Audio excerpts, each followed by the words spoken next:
There was a night when the wind itself seemed to hold its breath. Somewhere beyond the moor, a cottage flickered with the thin light of a single spell, and within it a young woman stood before her child. Her voice trembled not with fear but with certainty. She did not speak of prophecy, or fate, or the dark figure approaching. She spoke a word of love, that oldest and most defiant of incantations. Then, as the green light unfurled and the house fell silent, the world's moral axis shifted a fraction, as if karma itself had drawn a breath and begun again. In that instant, the curse meant to end a lineage rebounded, and the infant Harry Potter, marked by the echo of his mother's final act, became something unprecedented, a living vessel of both death and mercy. The scar that remained on his forehead was no mere physical mark. It was the visible residue of a cosmic transaction, a thread between cause and consequence stitched by compassion. From that night onward, every life that touched his would be drawn into the slow turning of that invisible wheel, the ancient wheel of action and return. The wizarding world, awakening to the rumor of the Dark Lord's fall, mistook the silence of evil for its death. They crowned the boy a hero before he could speak, called him the boy who lived. And in their desperate need for meaning, they forgot what that title implied. That survival is never the end of suffering, only its transformation. To live is to inherit the remainder of what others leave unresolved. To be a child of prophecy is to be the consequence of 1,000 other choices. Harry was too young to remember the curse.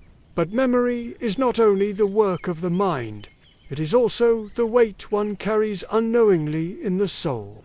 So when he was left on the doorstep of number 4, Privet Drive, a place as grey and airless as denial itself, he entered the second act of his karma, the obscuring of light. For years, he would live beneath the stairs like a forgotten relic, dreaming of something nameless beyond the narrow slot of the door. His aunt and uncle, in their fearful mediocrity, believed that what is unspoken may be erased. But magic, like conscience, is not undone by silence. The cupboard became his first teacher. Within its walls, he learned the language of deprivation, how hunger refines perception, how neglect forges empathy. In every myth, the hero begins in exile, and exile is the crucible of awareness. The child who is denied belonging hungers more deeply for truth. Harry's life with the Dursleys was the shadow phase of his awakening, the stripping away of false comfort so that, when the miraculous finally came, he would recognize it not as privilege but as homecoming. When Hagrid arrived on that storm-lashed night to deliver the letter that had been suppressed, the world as Harry knew it fractured. A single truth broke through the crust of ordinary life, that he was a wizard, that wonder had been his inheritance all along.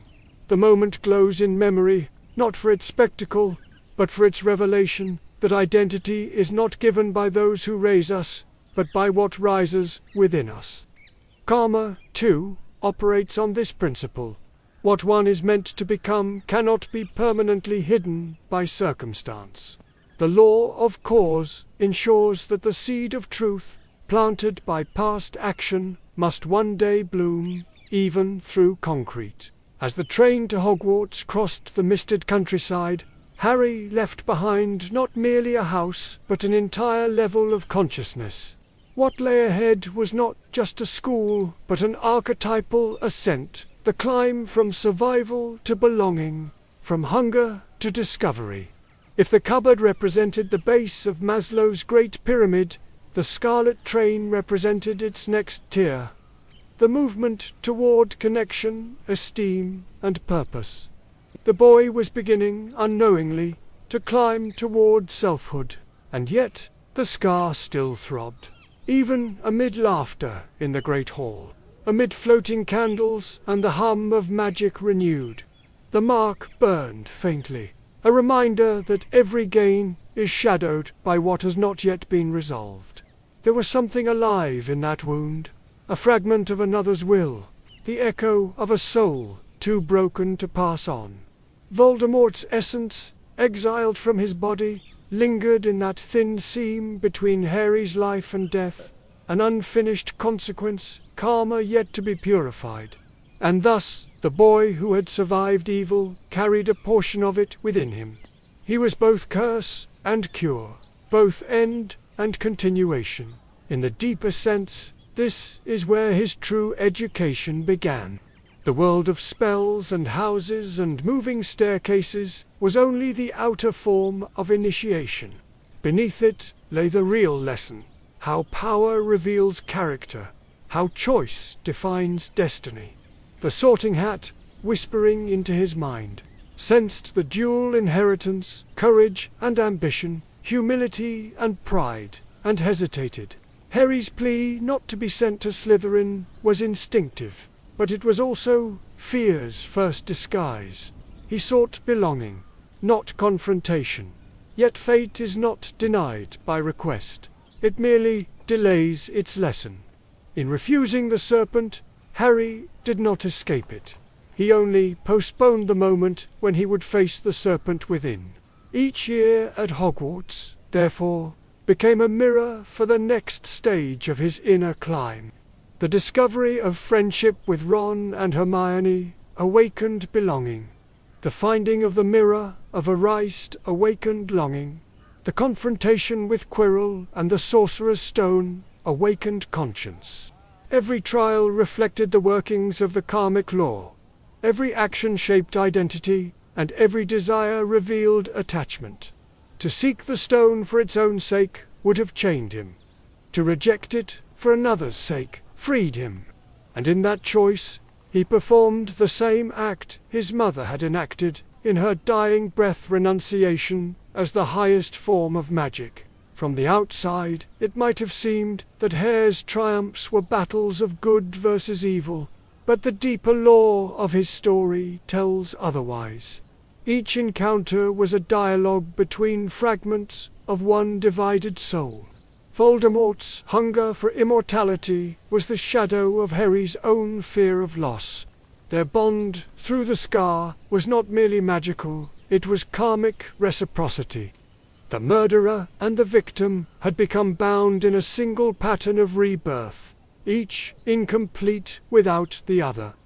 Only by understanding and ultimately forgiving that mirror self could Harry dissolve the bond entirely. Yet forgiveness is never the work of childhood. It is the slow labor of maturity, born from grief and comprehension. The boy who entered Hogwarts dreaming of Quidditch and belonging would leave it burdened with prophecy and death. But the prologue to that transformation begins here. In the space between curse and calling, the paradox of a destiny imposed and a destiny chosen, for destiny is never singular. It is a weaving of causes, some ancient, some new, spinning through time like the threads of Indra's net, each intersection reflecting another. Lily's sacrifice had set one cause in motion, Voldemort's curse another, Dumbledore's guiding hand yet another. Even the Dursleys, in their cruelty, served the law unknowingly, their rejection tempering the boy's heart to withstand worship later. In this web, nothing is wasted. Every act, however small, returns to shape the whole. This is karma in its truest expression, not punishment or reward, but consequence flowering into meaning. And so the world celebrated a miracle it could not comprehend. Wizards toasted the fall of darkness, parents whispered tales to their children, and somewhere in a small, dim room, Harry lay awake, unaware of his legend, dreaming of a mother's face he could not remember. Outside, the wind sighed through the hedges, not in mourning, but in continuation. The wheel had turned again.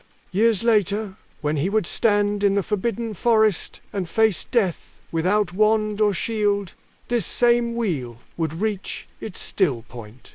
But for now, the story rested in balance. The child, unknowing, the scar still burning faintly, the universe waiting.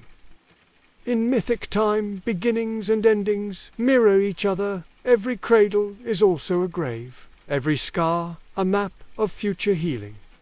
The boy who lived had not yet lived enough to understand what living meant. What endures about this moment, the night of his survival, and the long silence that followed, is its moral symmetry. In a world governed by magic and prophecy, the most potent forces remain human ones: love, sacrifice, choice. These are not spells, but intentions, and intention is the first movement of karma. A curse, after all, is only the shadow of a wish. A blessing, the light of one, the green flash, and the lullaby were born of the same human faculty, the will to shape reality through desire. The difference lies in what the will serves. Thus, Harry Potter's birth into legend was not the reward of innocence, but the continuation of his mother's insight. That love offered without condition alters the fabric of existence. It was an alchemy more ancient than Hogwarts, the transmutation of fear into protection, of attachment into release.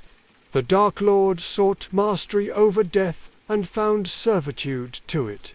Lily sought only to shield her child and achieved mastery beyond it. In her act, the wheel of karma spun toward its own correction. The darkness that sought to devour became its own undoing, and the boy, marked by death's failed hunger, became its living contradiction. And so begins the tale, not of a hero preordained, but of a child growing into the moral inheritance of the world. Each spell he will learn, each bond he will forge, each enemy he will face, all of it flows from that single night's exchange of power and mercy. Every chapter henceforth will echo its truth, that to live is to inherit unfinished karma, and to love is to redeem it. The stars above Privet Drive flickered unseen, their cold fires tracing the pattern of an old and endless cycle. Somewhere, unseen, a phoenix stirred the breath before the next rebirth. And in the smallest room of a sleeping house, a child shifted in his blankets, his scar glowing faintly, as if remembering a story not yet told. Every soul begins its pilgrimage in hunger. Before love, before knowledge, before faith, there is only the body's silent question. Will the world feed me, or will it turn away? In the cupboard beneath the stairs, the boy who lived learned the first lesson of incarnation, that survival itself is sacred, even when it tastes of dust. The cupboard was narrow, its air faint with mildew and old detergent. Dust gathered in constellations across the low ceiling, and when the light from the hallway slit through the crack beneath the door, it drew small golden lines across his face. To the Dursleys, the boy was an inconvenience, a remainder of something they refused to name. But to the hidden laws that govern souls, to karma, to dharma, to the deep symmetry of cause and return, his suffering was not meaningless. It was the beginning of purification. For karma is not punishment. It is continuity, the unfinished echo of a choice seeking completion. The Dark Lord who sought to master death was cast into a half-life, his spirit scattering like ash in the wind. The child who faced him inherited the shadow of that imbalance. Thus the boy's early years became an initiation through absence. The cupboard was not merely a prison, it was a crucible. Maslow would say that at the base of all human striving lies the need for safety and sustenance. But Harry's life in the Dursley house reveals a deeper nuance. The deprivation is not only physical, but spiritual. To be denied love is to hunger in a way no meal can satisfy. Aunt Petunia's clipped tones, Uncle Vernon's barking contempt, Dudley's laughter like the clatter of spoons, all of it constructed a world in which Harry's very existence seemed conditional.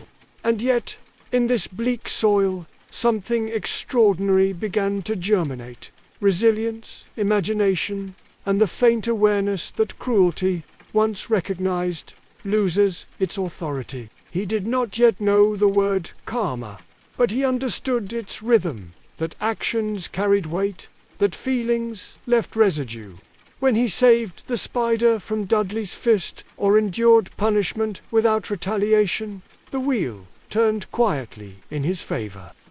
Each small act of gentleness countered a greater legacy of violence. Each moment of endurance shaped the subtle body of his soul. The unseen universe watched, patient, for no act of compassion vanishes unrecorded. There were days when he dreamed of his parents, though he could not remember their faces. He would imagine a light green, gold, shifting, and the sound of someone calling his name in a voice like warmth. Those dreams were not mere fantasy. They were the faint echo of karmic memory, the residue of love carried across the veil of death. In them he felt something vast, yet familiar, as if the love that had saved him still hummed around him, protecting him even when unseen. In Hindu thought, the soul carries samskaras, impressions from past experiences, both luminous and dark, and these shape the course of present life. Harry's scar was a samskar made flesh, the physical manifestation of an ancient impression, an event that split the moral fabric of the world. To live with such a mark was to live as a bridge between two worlds, one of cause, one of consequence. It is perhaps why the cupboard, though cruel, did not destroy him. It contained him only long enough for the spirit within to remember itself. One evening, while Dudley and his friends thundered through the house in search of mischief, Harry sat in the cupboard, tracing shapes into the dust. He drew circles, incomplete, intersecting, imperfect. He could not have known why, but there was something soothing in their repetition. The act was a kind of unspoken meditation, the soul remembering its own orbit. And though he could not name it, he was reenacting the oldest spiritual law, that creation begins in stillness, that healing begins in recognition. Above, the Dursleys laughed around their dinner table. Below, in the quiet between breaths, a child's spirit was awakening to the truth that even pain contains instruction. When the door finally opened, when the letters from Hogwarts began to arrive like messages from another realm, it was not rescue that occurred, but revelation. The world had always been wider than Privet Drive. The world had only waited for him to see it. Yet before wonder, there must always come disbelief. Hagrid's arrival, the crashing of that enormous frame through the fragile architecture of lies, was not merely comic, it was symbolic. The giant's form, wild and untamed, represented the intrusion of truth into a system built on denial. When he handed Harry the letter and spoke the words, "You're a wizard, Harry," the world rearranged itself. For the first time, someone had not only addressed him by name, but by essence. It was an act of spiritual recognition, the awakening of belonging, the second rung on the great human ladder. From that moment, everything that had been hidden began to align. The boy who once hid his strangeness under ill-fitting clothes and silence now discovered that his strangeness was his inheritance. The cupboard became irrelevant. The door of perception had opened, and behind it stretched a landscape of possibility, trains that vanished into mist, coins that gleamed with dragon faces, staircases that moved according to will. It was as if the world itself, long dormant, had been waiting for his belief to reawaken it. Still, even amid the joy of discovery, there lingered a quiet unease, a sense that every gift carried a cost. Karma does not end when fortune begins, it changes its form. Harry's admission to Hogwarts fulfilled his longing for belonging, but it also introduced the first shadow of destiny. To receive the call is to inherit responsibility. The letter that freed him from the cupboard also tied him irrevocably to the fate that had marked his infancy. The train to Hogwarts, red and steaming like a beating heart, was a passage between worlds. On its platform, mist swirling, the boy stood at the threshold of transformation. The whistle's cry echoed the ancient call to adventure, the sound that begins every hero's journey, from Gilgamesh to Arjuna. Yet this call was not toward conquest, but toward understanding. The karmic wheel was turning again, carrying him from the lower tiers of survival toward the higher planes of belonging and meaning. As the train rolled through the green English hills, Harry pressed his forehead to the glass, watching the countryside blur into memory. Around him, voices of other children filled the air, laughter, speculation, the rustle of sweets unwrapped. He had never been surrounded by so much sound that did not wish him harm.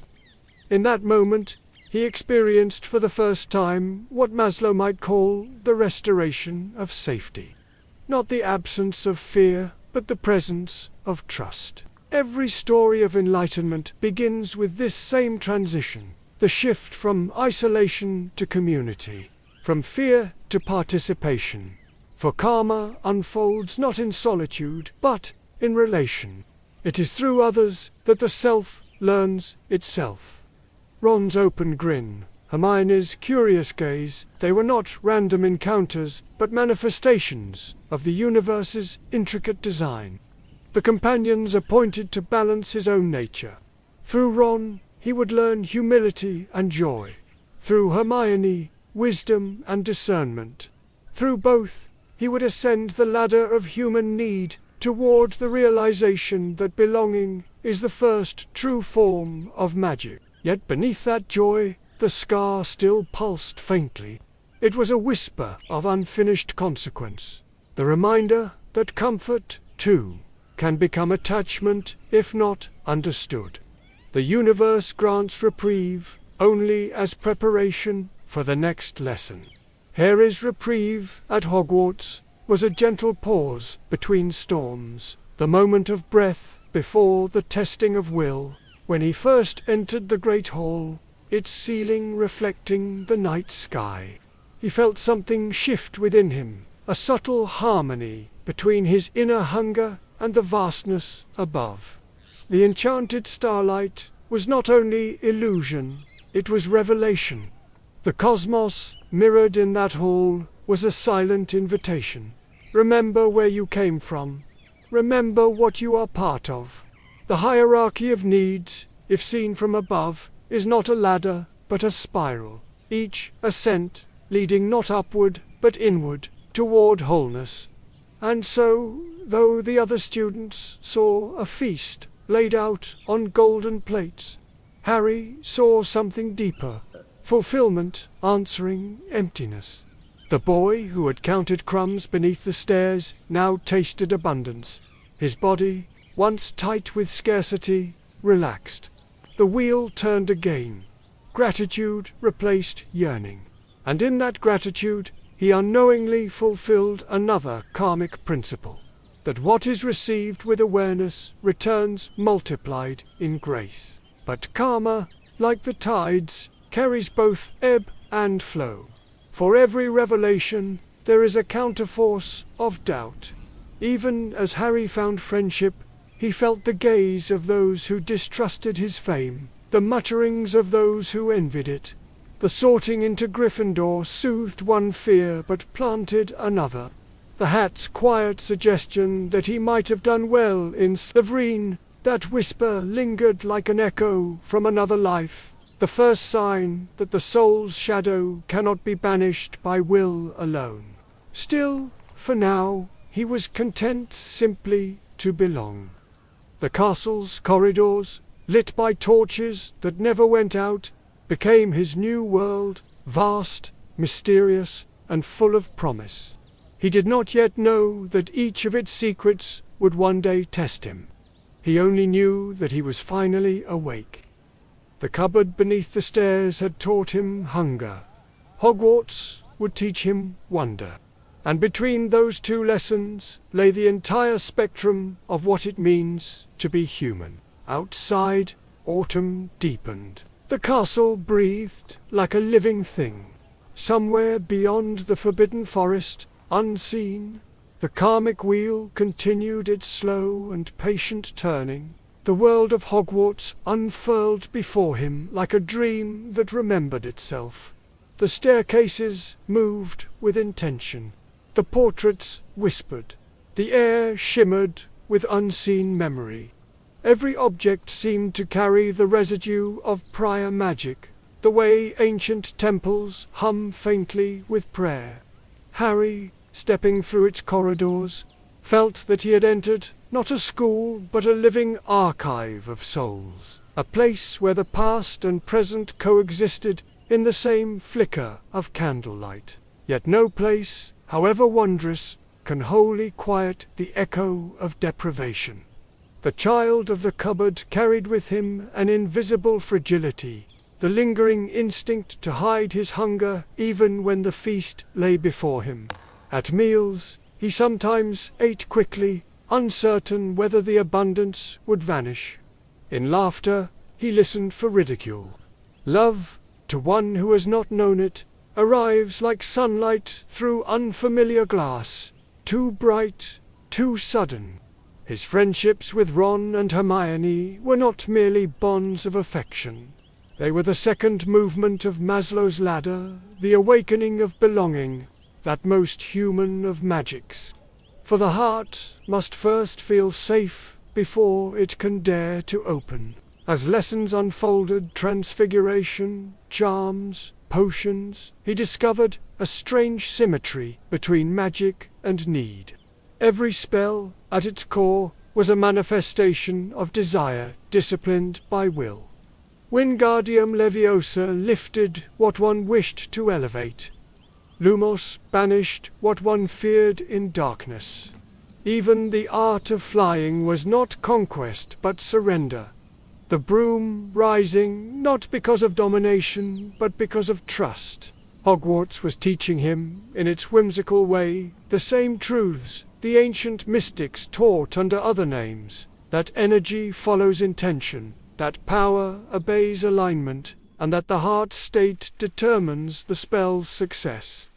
Still, beneath all the learning lay something deeper, a mystery not yet touched by lessons or laughter. For while others saw Hogwarts as adventure, Harry felt, at times, the faint pulse of something unfinished. His scar burned in moments of unease, as if remembering a conversation long interrupted.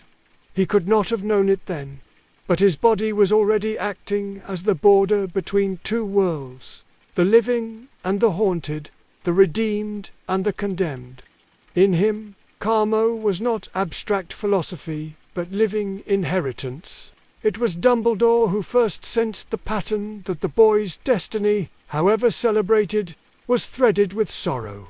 The old headmaster watched him quietly, as if reading a story written in invisible ink.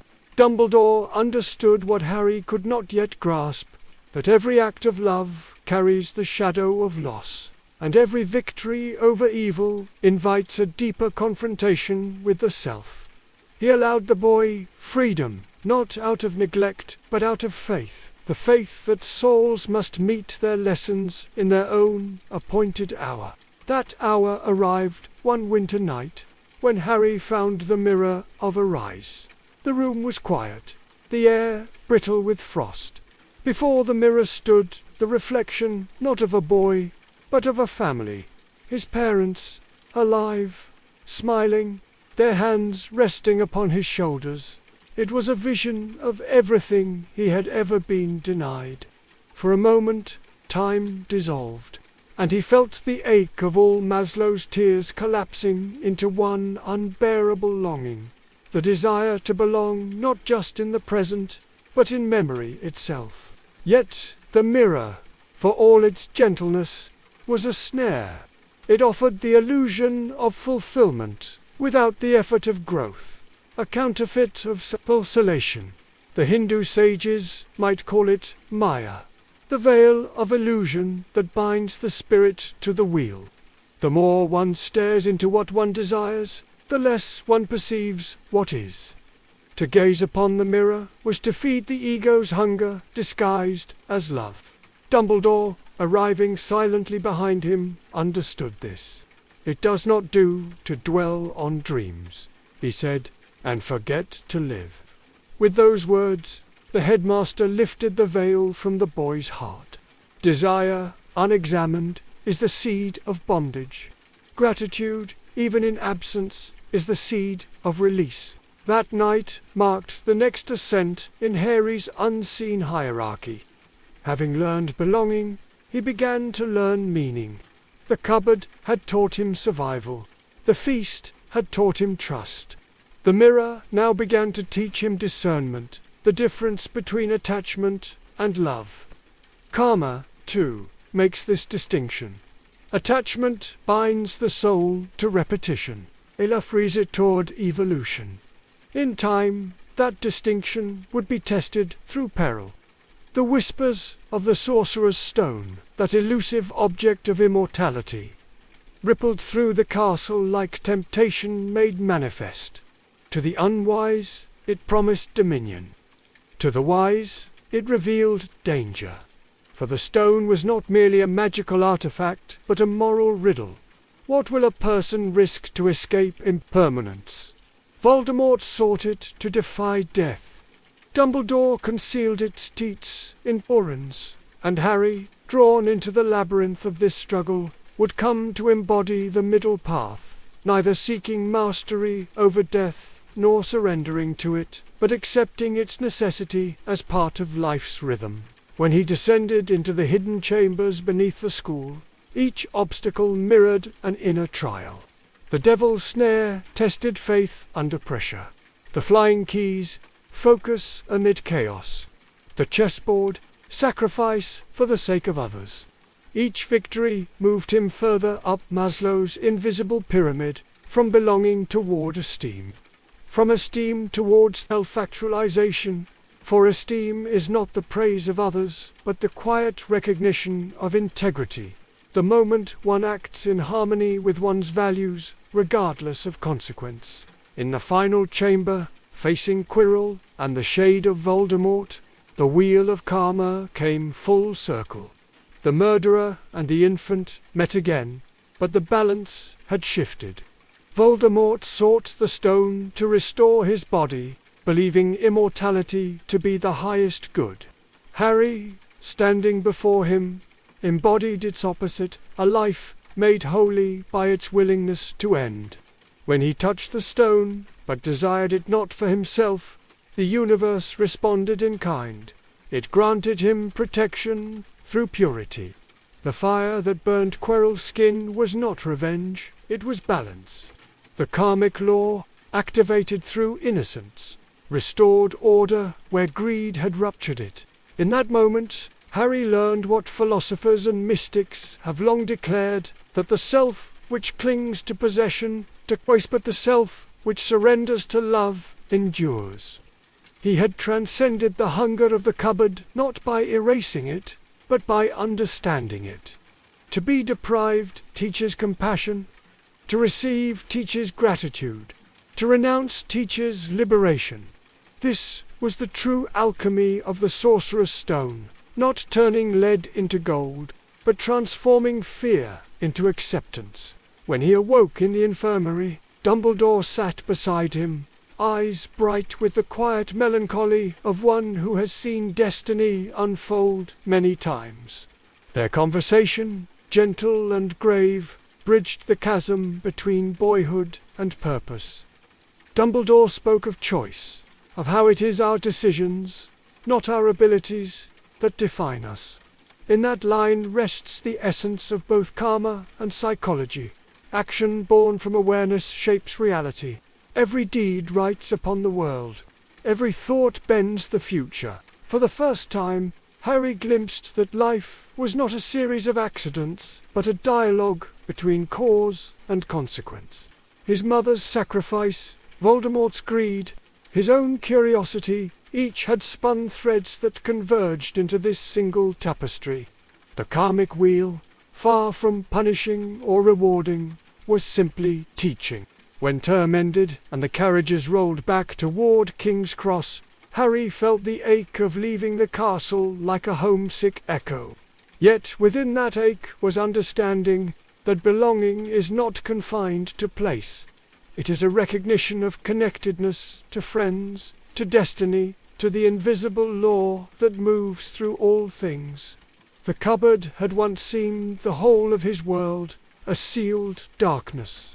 Now he saw that even it had been part of the same design, the first movement in an education written by the cosmos itself.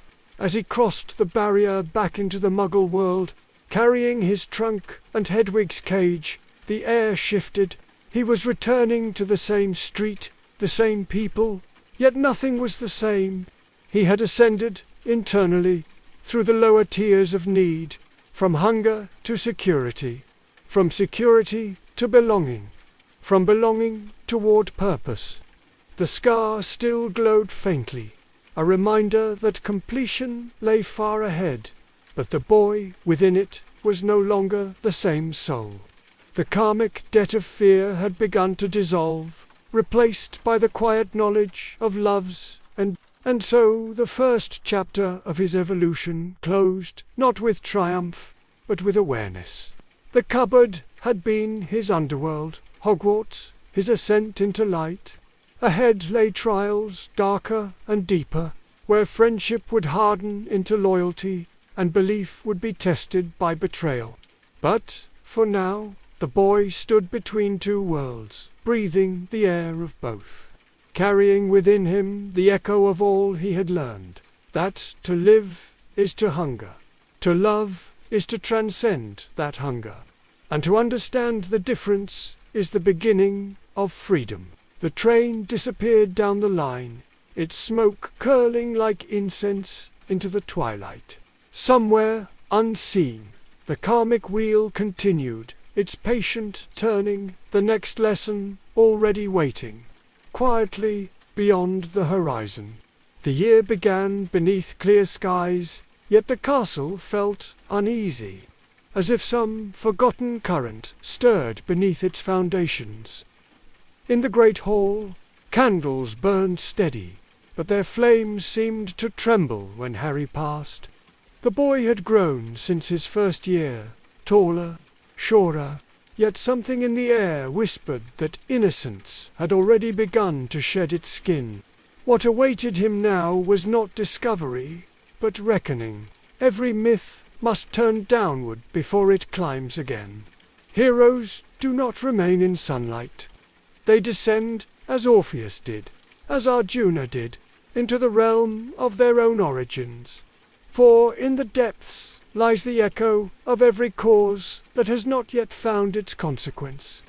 Hogwarts itself, ancient and proud, carried such an echo, a slumbering inheritance of division. The founders' ideals, once bound in friendship, had long ago split into rivalry. The stones remembered it, and from that rift, buried beneath pipes and whispering walls, the serpent dreamed. When the first voice reached Harry in the corridor, a hiss that no one else could hear, it was not simply a ghostly sound, but a summons. The tongue of serpents, Parsotang, was his hidden inheritance, the remnant of a curse that bound his blood to another's. Karma often reveals itself through what we cannot control, the tendencies that appear unbidden, the voices that speak through us. In that moment, the boy who lived heard the first murmur of his shadow, and mistook it for the cry of another.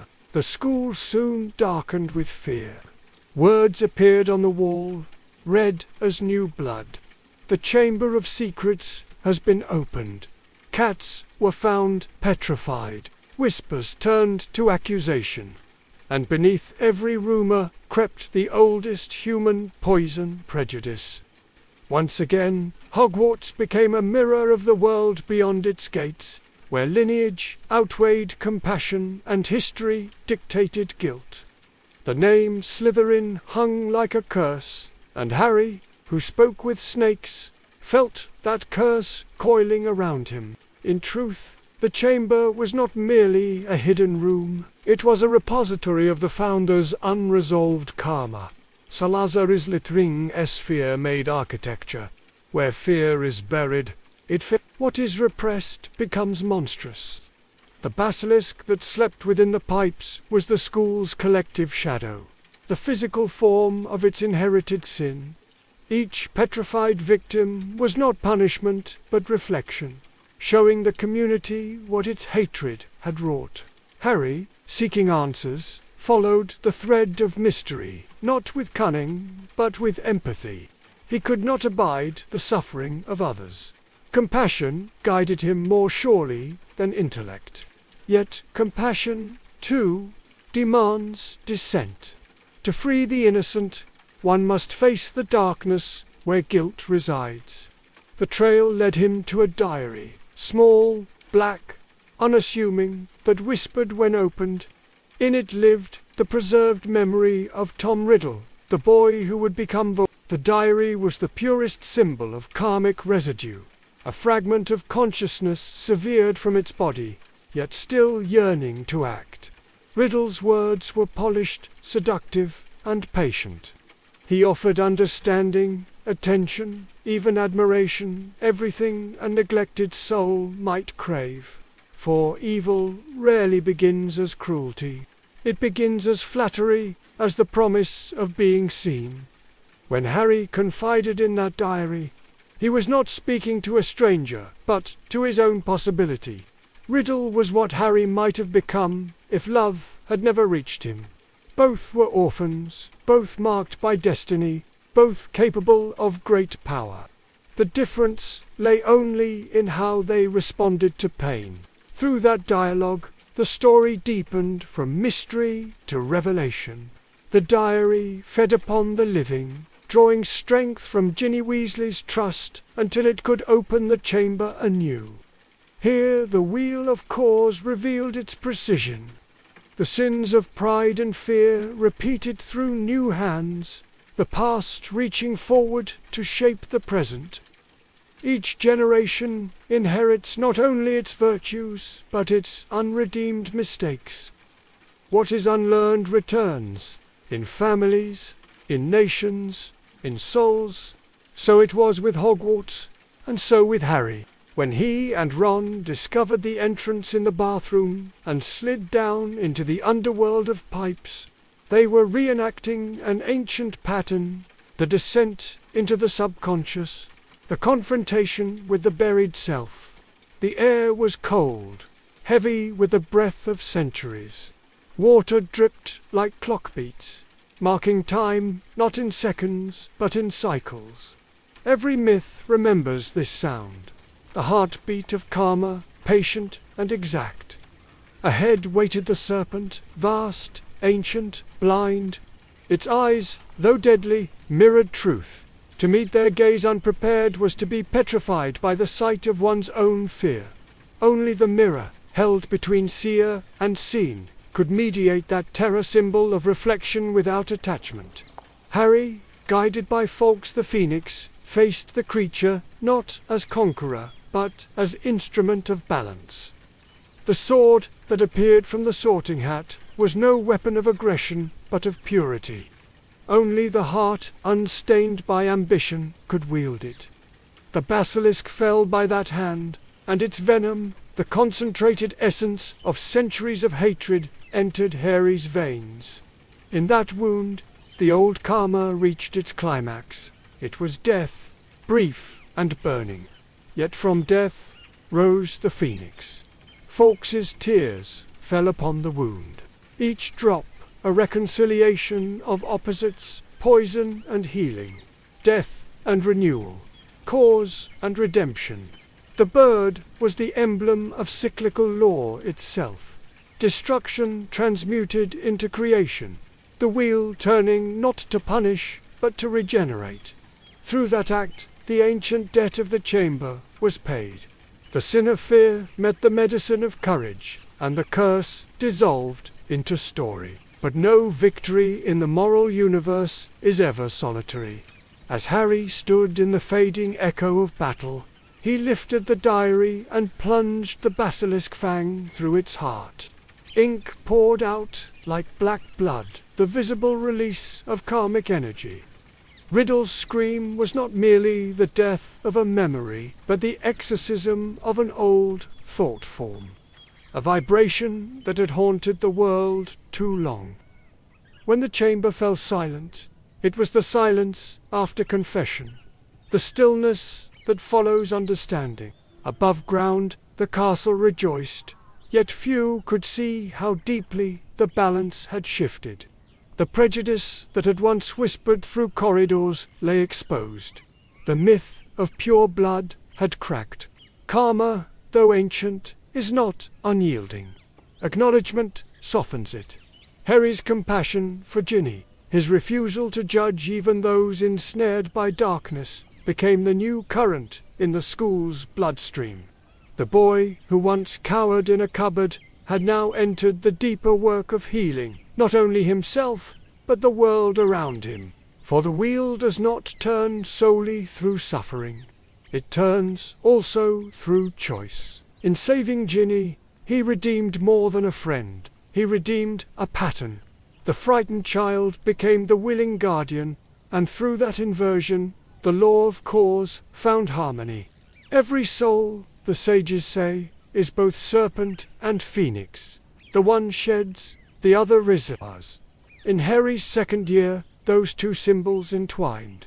The serpent of ancestry met the phoenix of transformation, and the cycle continued toward its higher octave. The chamber fell silent, the echo of battle dissolving into the drip of water and the slow settling of dust. Harry stood with the direst ruined shell in his hand, its black ink bleeding across the stones like the last confession of an ancient sin. Around him, the serpentine carvings glimmered faintly, their power ebbing. The air that had moments before carried the smell of venom now smelled only of stone and salt and time. Forks circled once above his head, feathers shedding light into the darkness, and for the first time since the year began, Harry felt no resistance in his heart, only a deep and exhausted stillness. When he lifted Ginny from the floor, her eyelids fluttered. She breathed, weak but real, and the small sound of that breath was enough to quiet all the ghosts. In that instant, he understood something Dumbledore had once implied but never explained. That salvation, in its truest sense, is not conquest but restoration. Evil, when met by understanding rather than hatred, loses its shape. The serpent below had been defeated, yet what mattered was that a frightened girl would wake again to light. They rose through the tunnel with the phoenix, leading its song echoing like the memory of dawn through the pipes. Each note seemed to cleanse the air, carrying sorrow upward and leaving clarity in its wake. The sound felt ancient, as if it came not from the bird but from the turning of the cosmos itself, the voice of karma, forgiving its own excess. Above, the castle stirred. Students emerged from common rooms, blinking, uncertain. The petrified began to move again, their eyes wide with rebirth. The hospital wing overflowed with laughter and tears. To most, it was a miracle, unexplained and quickly celebrated. To Harry, it was proof that even the oldest wounds can heal when met by courage untainted by pride. Later, in Dumbledore's office, the boy sat opposite the headmaster, amid worry instruments and soft golden light. Outside the tall windows, the afternoon sun leaned through rain clouds, making a halo of dust around the old man's chair. The phoenix perched behind him, newly reborn, feathers still damp from flame. For a long while neither spoke. Then Dumbledore said quietly, "You will find, Harry, that it is not our similarities to others that decide us, but the choices we make despite them." The words settled slowly. Harry had carried shame for the voice in his mind, for the serpent's language on his tongue, for the shadow of Voldemort that seemed to flicker behind his thoughts. Now, hearing Dumbledore, he realized that resemblance is not destiny. Karma may hand down tendencies, but freedom begins the moment one chooses how to answer them. He was not condemned by his inheritance. He was invited to redeem it. The headmaster's gaze softened. "You have perhaps noticed," he continued, "that the phoenix burns before it is born again. There is pain in transformation, but the ashes are never wasted. Remember that when you feel the scar stir."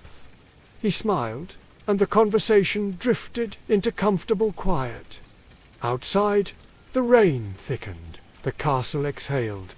That evening the great hall shone with candles and relief. Plates refilled themselves, voices swelled, and the music of ordinary life returned. Yet beneath the revelry lay a subtle change, invisible but enduring. The school had glimpsed its own reflection in the chamber's darkness, and something in its heart had shifted. Prejudice, though not banished, had been named.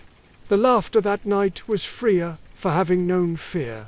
Even the walls seemed to listen differently, as though the building itself understood that confession is the first form of healing. For Harry, the celebration felt strangely distant. He smiled, joined the cheer, but a part of him lingered in the silence of the chamber, where he had faced the serpent and survived. The memory was not horror, but recognition, the sense that he had looked upon a truth older than himself and returned changed. He realized that courage is not the absence of fear, but the refusal to obey it, and that love, when tested by darkness, does not shrink. It deepens. When he lay awake that night in the dormitory, moonlight tracing the edge of his bed curtains, he thought of Ginny, of the diary, of the whispering walls. He wondered how many other ghosts slept beneath the world, waiting to be forgiven. The moon outside was nearly full, its light pale and patient, like understanding itself.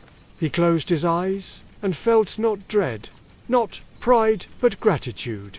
Gratitude that the darkness within him had been seen, and still he had been allowed to live. In the days that followed, Hogwarts returned to rhythm. Classes resumed, Quidditch flew again, essays were assigned. Yet small gestures revealed the change. Slytherins and Gryffindors shared cautious nods in corridors. Hermione, released from her petrified stillness, studied the basilisk's scales with awe rather than fear. Even Ron, quick to joke, seemed gentler. The castle, once divided by suspicion, began to hum again with a single current, fragile but real. Such harmony, however brief, is how karma resets itself. After the storm, balance seeks new form. What has been seen cannot be unseen. What has been learned alters the next cause before it begins. The chamber's door might close, but its lesson remained, that fear, when hidden, breeds monsters. When faced, it becomes wisdom. As the term drew toward its end, Dumbledore's army did not yet exist, nor the prophecy, nor the endless losses ahead, but already the pattern was forming. Each trial drew Harry closer to the center of the wheel, to that still point where understanding dissolves fate into choice. The basilisk had been one incarnation of the shadow. Others would follow, each subtler, each nearer the heart. Yet with every confrontation, the boy's compassion grew stronger than his fear. On the last morning before the train home, he walked alone to the lake. The water was perfectly still, mirroring the clouds. A soft wind moved through the reeds, and the castle reflected behind him like a dream half remembered. He picked up a stone and tossed it into the surface. Rings spread outward until they vanished. Watching them fade, he thought of the diary's ink dissolving, of the way every action ripples through unseen depths. Perhaps, he thought, the law of cause was not punishment but music, every note answering the one before it until harmony returns. He turned back toward the carriages where Ron and Hermione waited, laughing. The sound grounded him. Whatever destiny might unfold, it would not be born alone. Friendship, he realized, was the universe's gentlest correction. Proof that even when darkness whispers, there will always be voices to answer it with light. That afternoon, the train rolled out of Hogsmeade beneath a clean sky. Fields blurred by, green with early summer. The castle receded, its towers shrinking into the horizon, until only the shimmer of the lake remained. Harry rested his forehead against the glass, feeling the rhythm of the wheels beneath him, steady, circular, eternal. Somewhere in that motion he sensed the echo of the great wheel itself, the one that turns through lifetimes, balancing sorrow with grace. For now it turned gently. He did not know that the coming years would carry him again into shadow, that prophecy and loss would call him to deeper reckonings. But he felt no fear. The serpent had been faced, the chamber emptied of secrets, and for the first time since childhood, he trusted the world enough to rest. Outside, the sun lowered behind the hills, gilding the tracks ahead. Within, the hum of conversation lulled toward silence.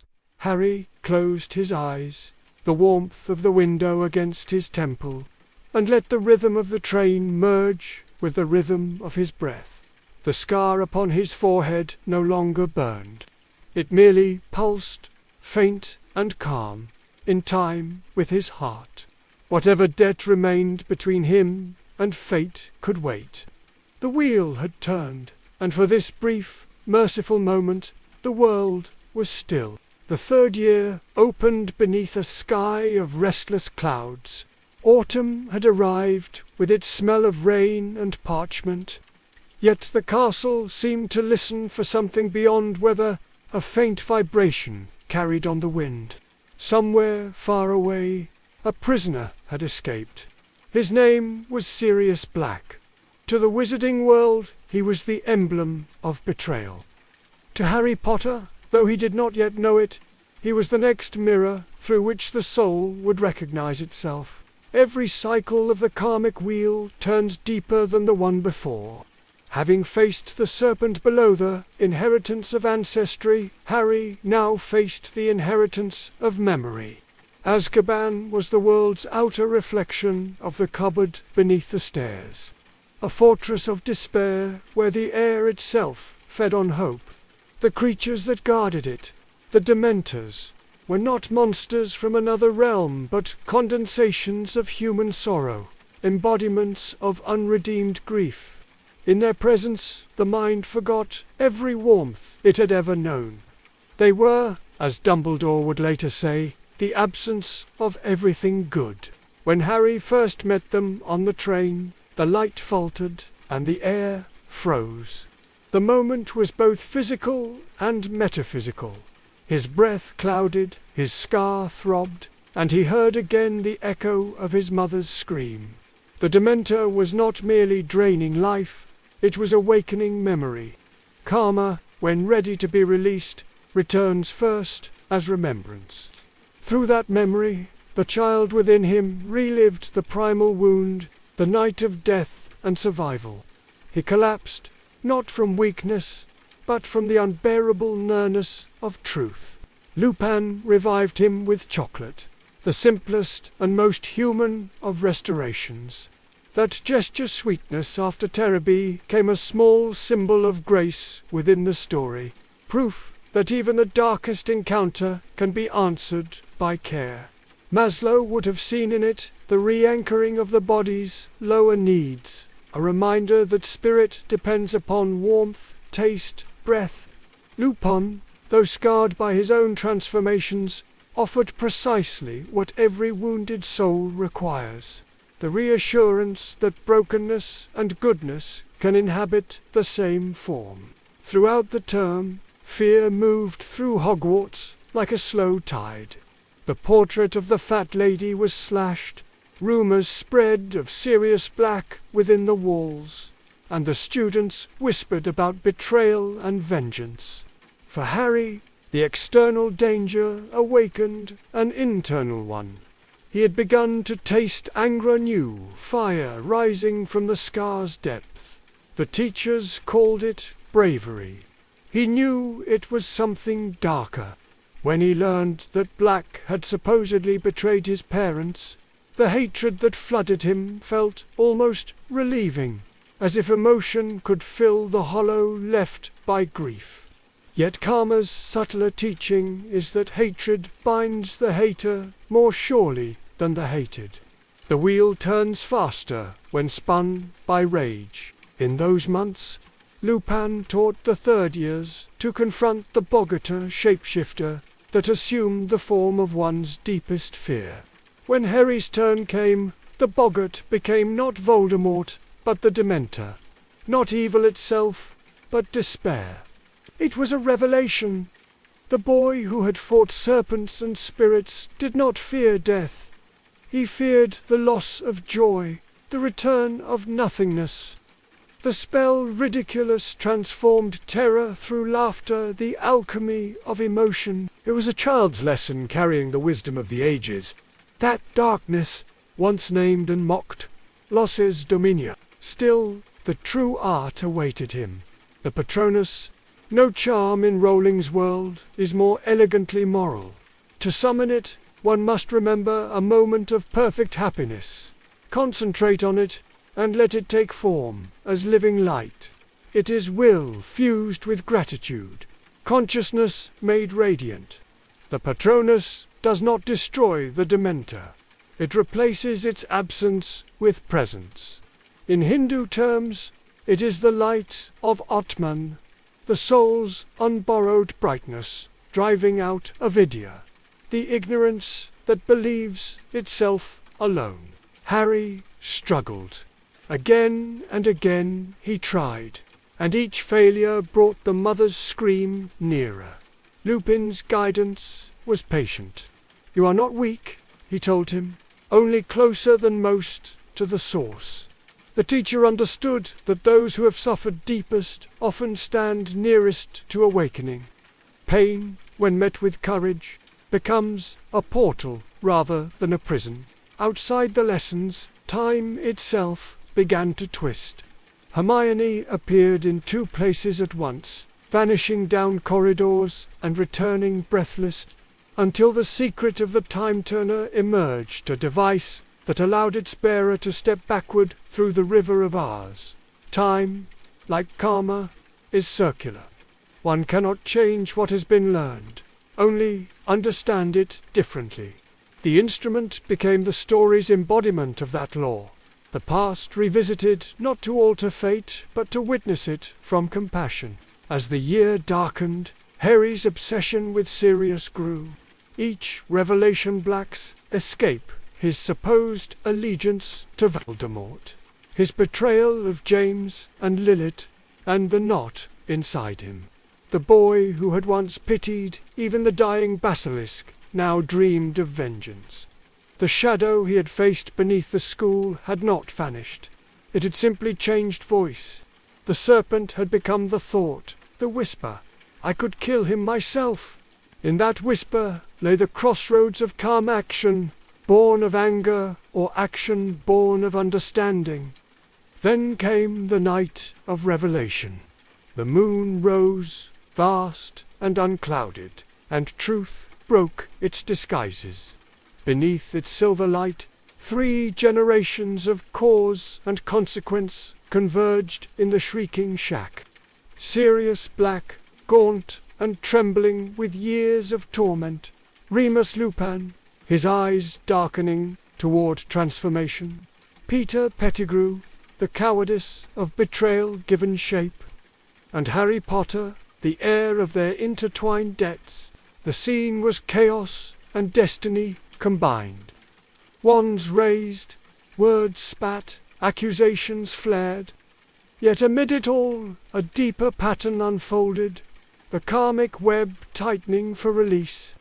Sirius, once condemned, was revealed innocent. Pettigrew, the hidden traitor, pleaded for mercy. The boy, weapon poised, stood at the edge of retribution. He saw before him the man who had ruined his childhood, the reason his parents lay in graves. The moment was as sharp as any blade, and then came the choice. Harry's hand shook, but the voice within him, perhaps his mother's, perhaps his own, spoke a quieter command. I will not be the executioner. To kill would complete the circle of violence. To spare would break it. Karma, when met with forgiveness, dissolves. He lowered his wand. The act was not weakness, but mastery, the triumph of consciousness over inheritance. Outside, the full moon broke from the clouds.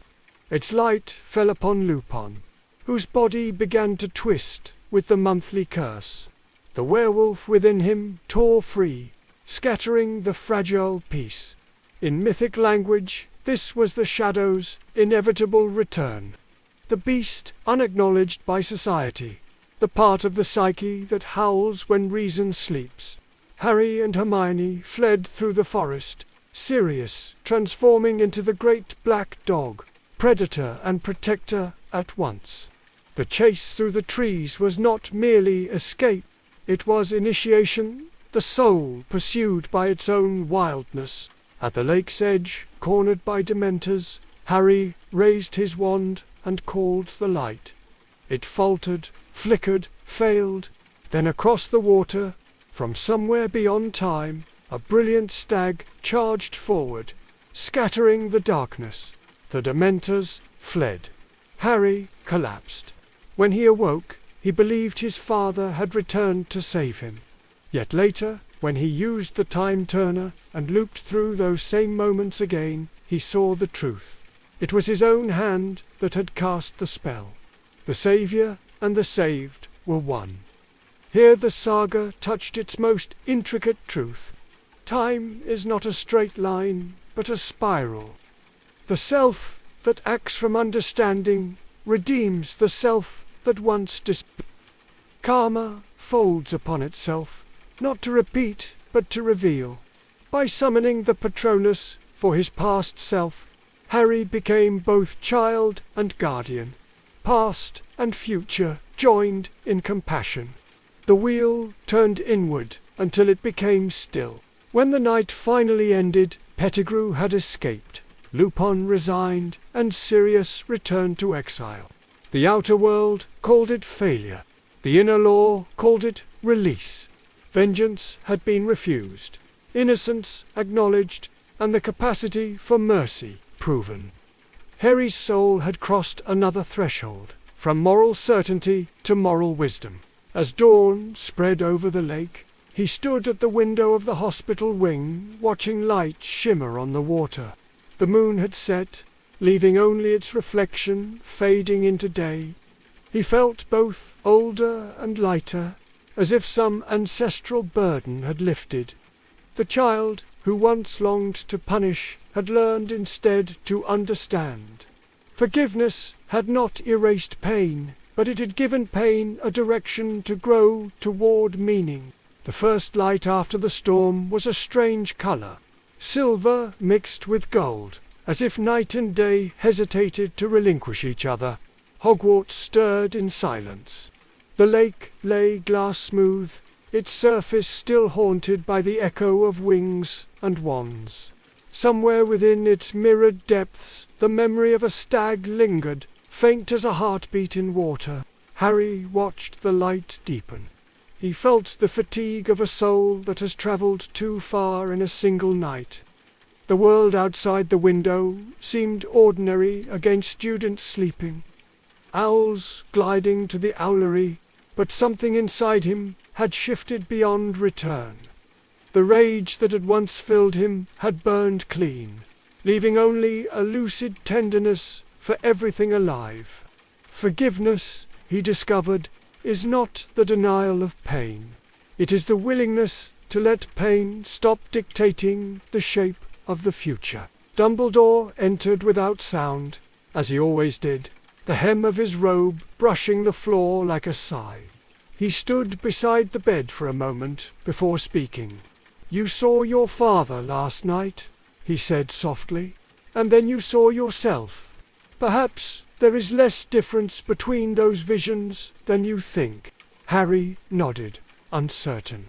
The old man's eyes held both mirth and infinite fatigue. "We are all," Dumbledore continued, "haunted by what might have been, and sustained by what still can be. Time is merciful to those who learn from it." He paused, studying the boy. "Do not grieve the lost hour. Every life has hours that vanish. But what you did within that hour, that will echo long beyond it." In those words lay the essence of the law of cause, spoken without sermon. Nothing disappears. Every act, however hidden, participates in the great arithmetic of balance. Harry understood then that the time turner had not changed events. It had revealed their meaning. Destiny is not rewritten by returning to the past. It is deepened by seeing the past through compassion. When he finally left the infirmary, the castle seemed lighter, as if some invisible weight had been lifted from its stones. The air carried the smell of rain on iron and the faint cry of the returning owls. Students whispered fragments of rumor werewolves, escaped convicts, secret duels, but their words touched him only lightly. Knowledge no longer felt like a weapon to seize. It was a responsibility to bear gently. That evening, the trio made their last journey to Hagrid's hut.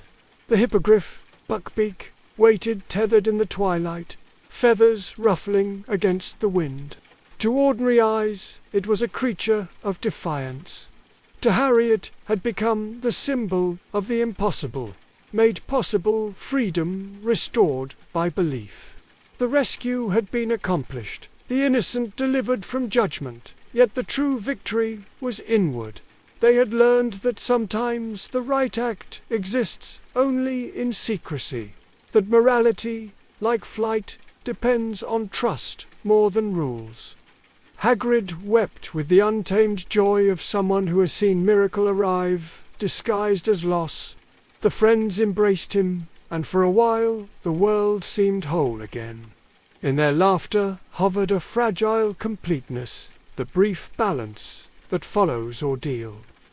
Even calmer, patient, and immense, allows such moments of rest intervals between lessons when the soul simply breathed. When Harry and Hermione returned from the flight through time, they found Dumbledore waiting by the hospital wing door. He greeted them with a smile that was both approval and farewell. "You have done a great kindness," he said, "though the world will not know it. Remember that the measure of good is not recognition but harmony restored." Behind him, the moon had risen again, pale and half obscured by cloud. "The moon reminds us," he added, "that light and shadow are phases, not opposites. Even darkness has its rhythm." Those words lingered long after he had gone. Harry realized that the entire year had been a dialogue with shadow, the werewolf within the friend.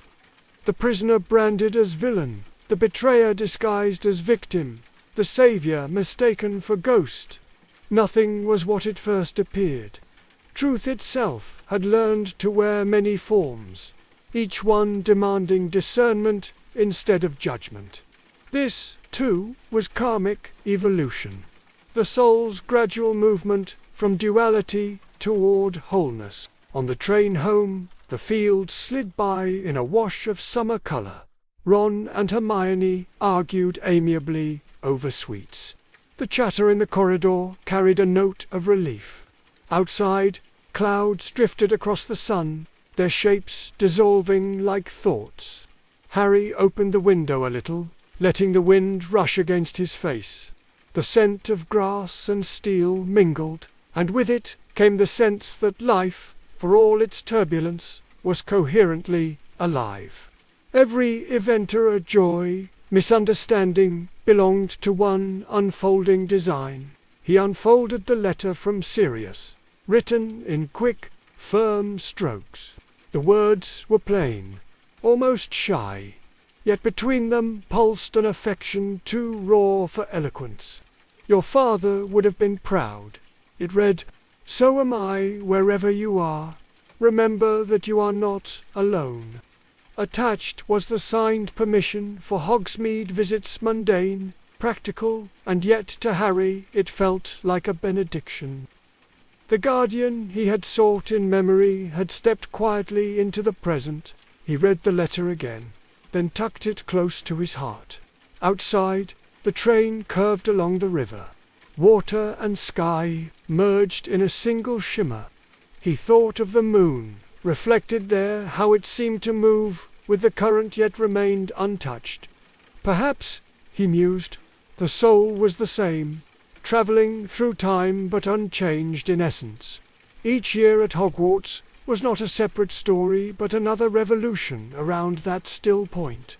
The landscape rolled past, villages, fields, distant smoke. He imagined each life within them, each invisible cause leading to some unknown effect.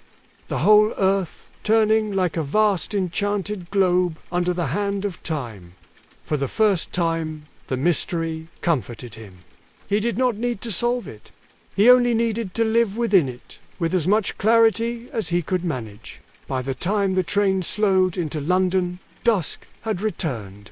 Platform 9 3/4 glowed with lamplight, the space between worlds narrowing once again. Mrs. Weasley waved, her arms open.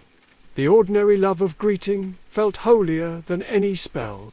The crowd moved in a blur of colour and laughter, and in that human noise, the boy who had spoken with serpents and fought ghosts rediscovered the simple music of belonging. Before leaving, he looked once more toward the dark sky above the platform.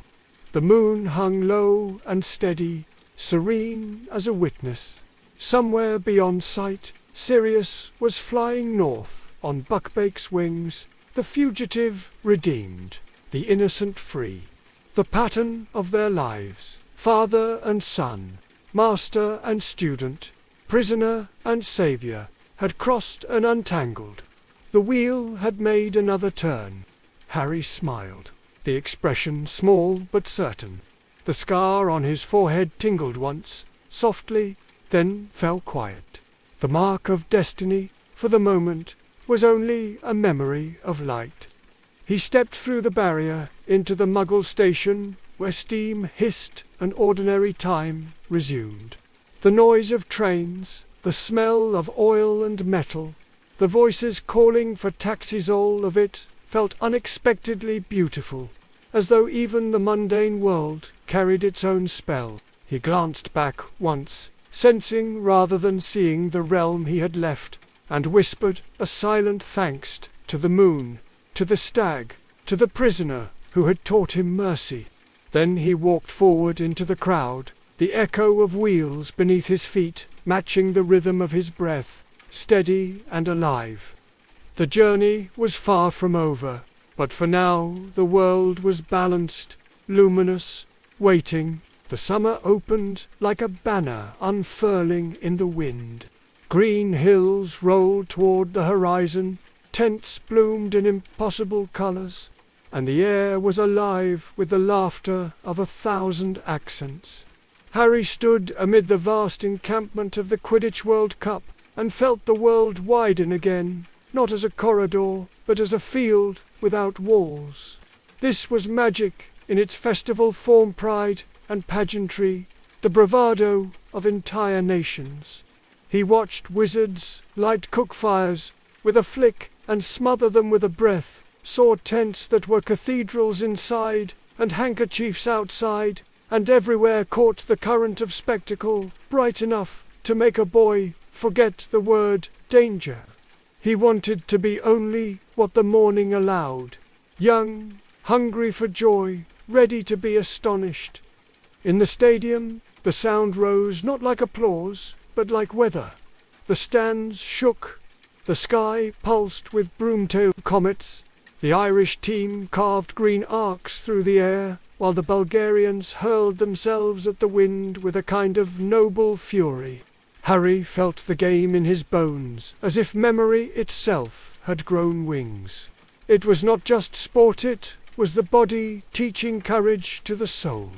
When Crumb stooped like a hawk, when the snitch darted like a golden nerve beneath the sun, the crowd seemed to breathe with one lung.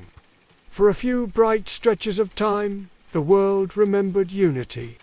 Flags moved like fields of grass, and the human voice became a single river. But the loudest joy always throws the longest shadow. After the last cheer fell into the night, the encampment shifted as if a second, hidden crowd had been waiting underground.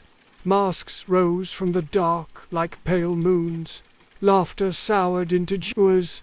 The Death Eaters came out of memory into present time, parading muggle bodies through the air as if they were puppets. The firelight turned faces cruel. The old arrogance returned to the world as if it had never left. Harry, Ron, and Hermione ran through the torchlit chaos, the tents collapsing like exhausted beasts, the screams braided with the crack of spells. This, Harry thought, is what happens when people worship power.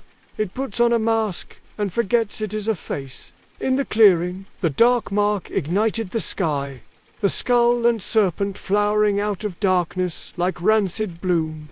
It was not simply a sign, it was a memory, waking with appetite. Harry felt his scar stir, a faint sting as if a door somewhere had been unlatched. The omen hung above the forest, green as poison, and the night seemed to shrink around it. The wheel had turned again, no longer softly. The boy who had learned to forgive and the boy who had learned to fight stood side by side in his chest and did not speak. When September returned, Hogwarts rose out of the mist with its patient towers, the dependable grace of stone after summer's chaos. Yet even the castle seemed to listen differently. The year's first feast shone with abundance, but the air held a dry crackle, as if storms lived a few rooms away. A stranger sat at the staff table, scarred and watchful, a flask never far from his hand. Alastair Moody, the new Defense Against the Dark Arts professor, regarded the hall with the eyes of someone who had seen too much and survived by believing it would always be worse. His presence made students sit a little straighter. Vigilance can be a kind of magic too. Then Dumbledore stood. His voice carried the warmth of a hearth and the steel of winter. He announced that Hogwarts would host the Triwizard Tournament. The words fell through the hall like a stone into still water circles of delight, disbelief, vanity. A contest older than memory, a trinity of schools, glory for the winner and danger for all. There would be an age line.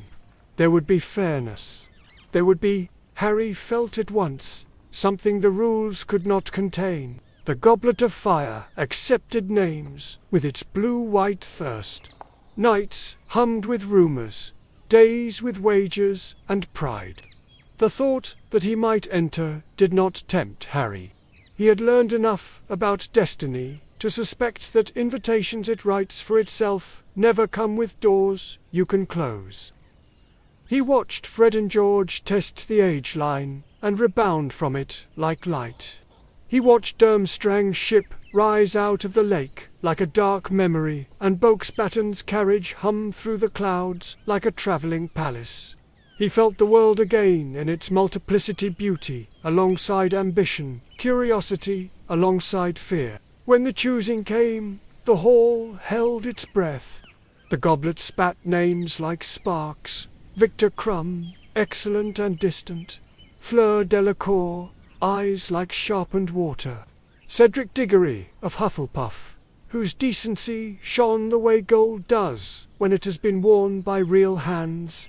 Applause bloomed, then faded, and in the quiet the goblet breathed one more time: Harry Potter. The name was not a trumpet, but a door slamming. For a moment all sound fled the hall, leaving only the ache in his scar and a taste like metal in his mouth. He hadn't entered. He knew he hadn't. The wheel, not satisfied with caution, had hoisted him onto its rim. What followed moved like weather turned personal. Friends doubted, though they tried not to. Ron's face learned a new expression, hurt translated into irony.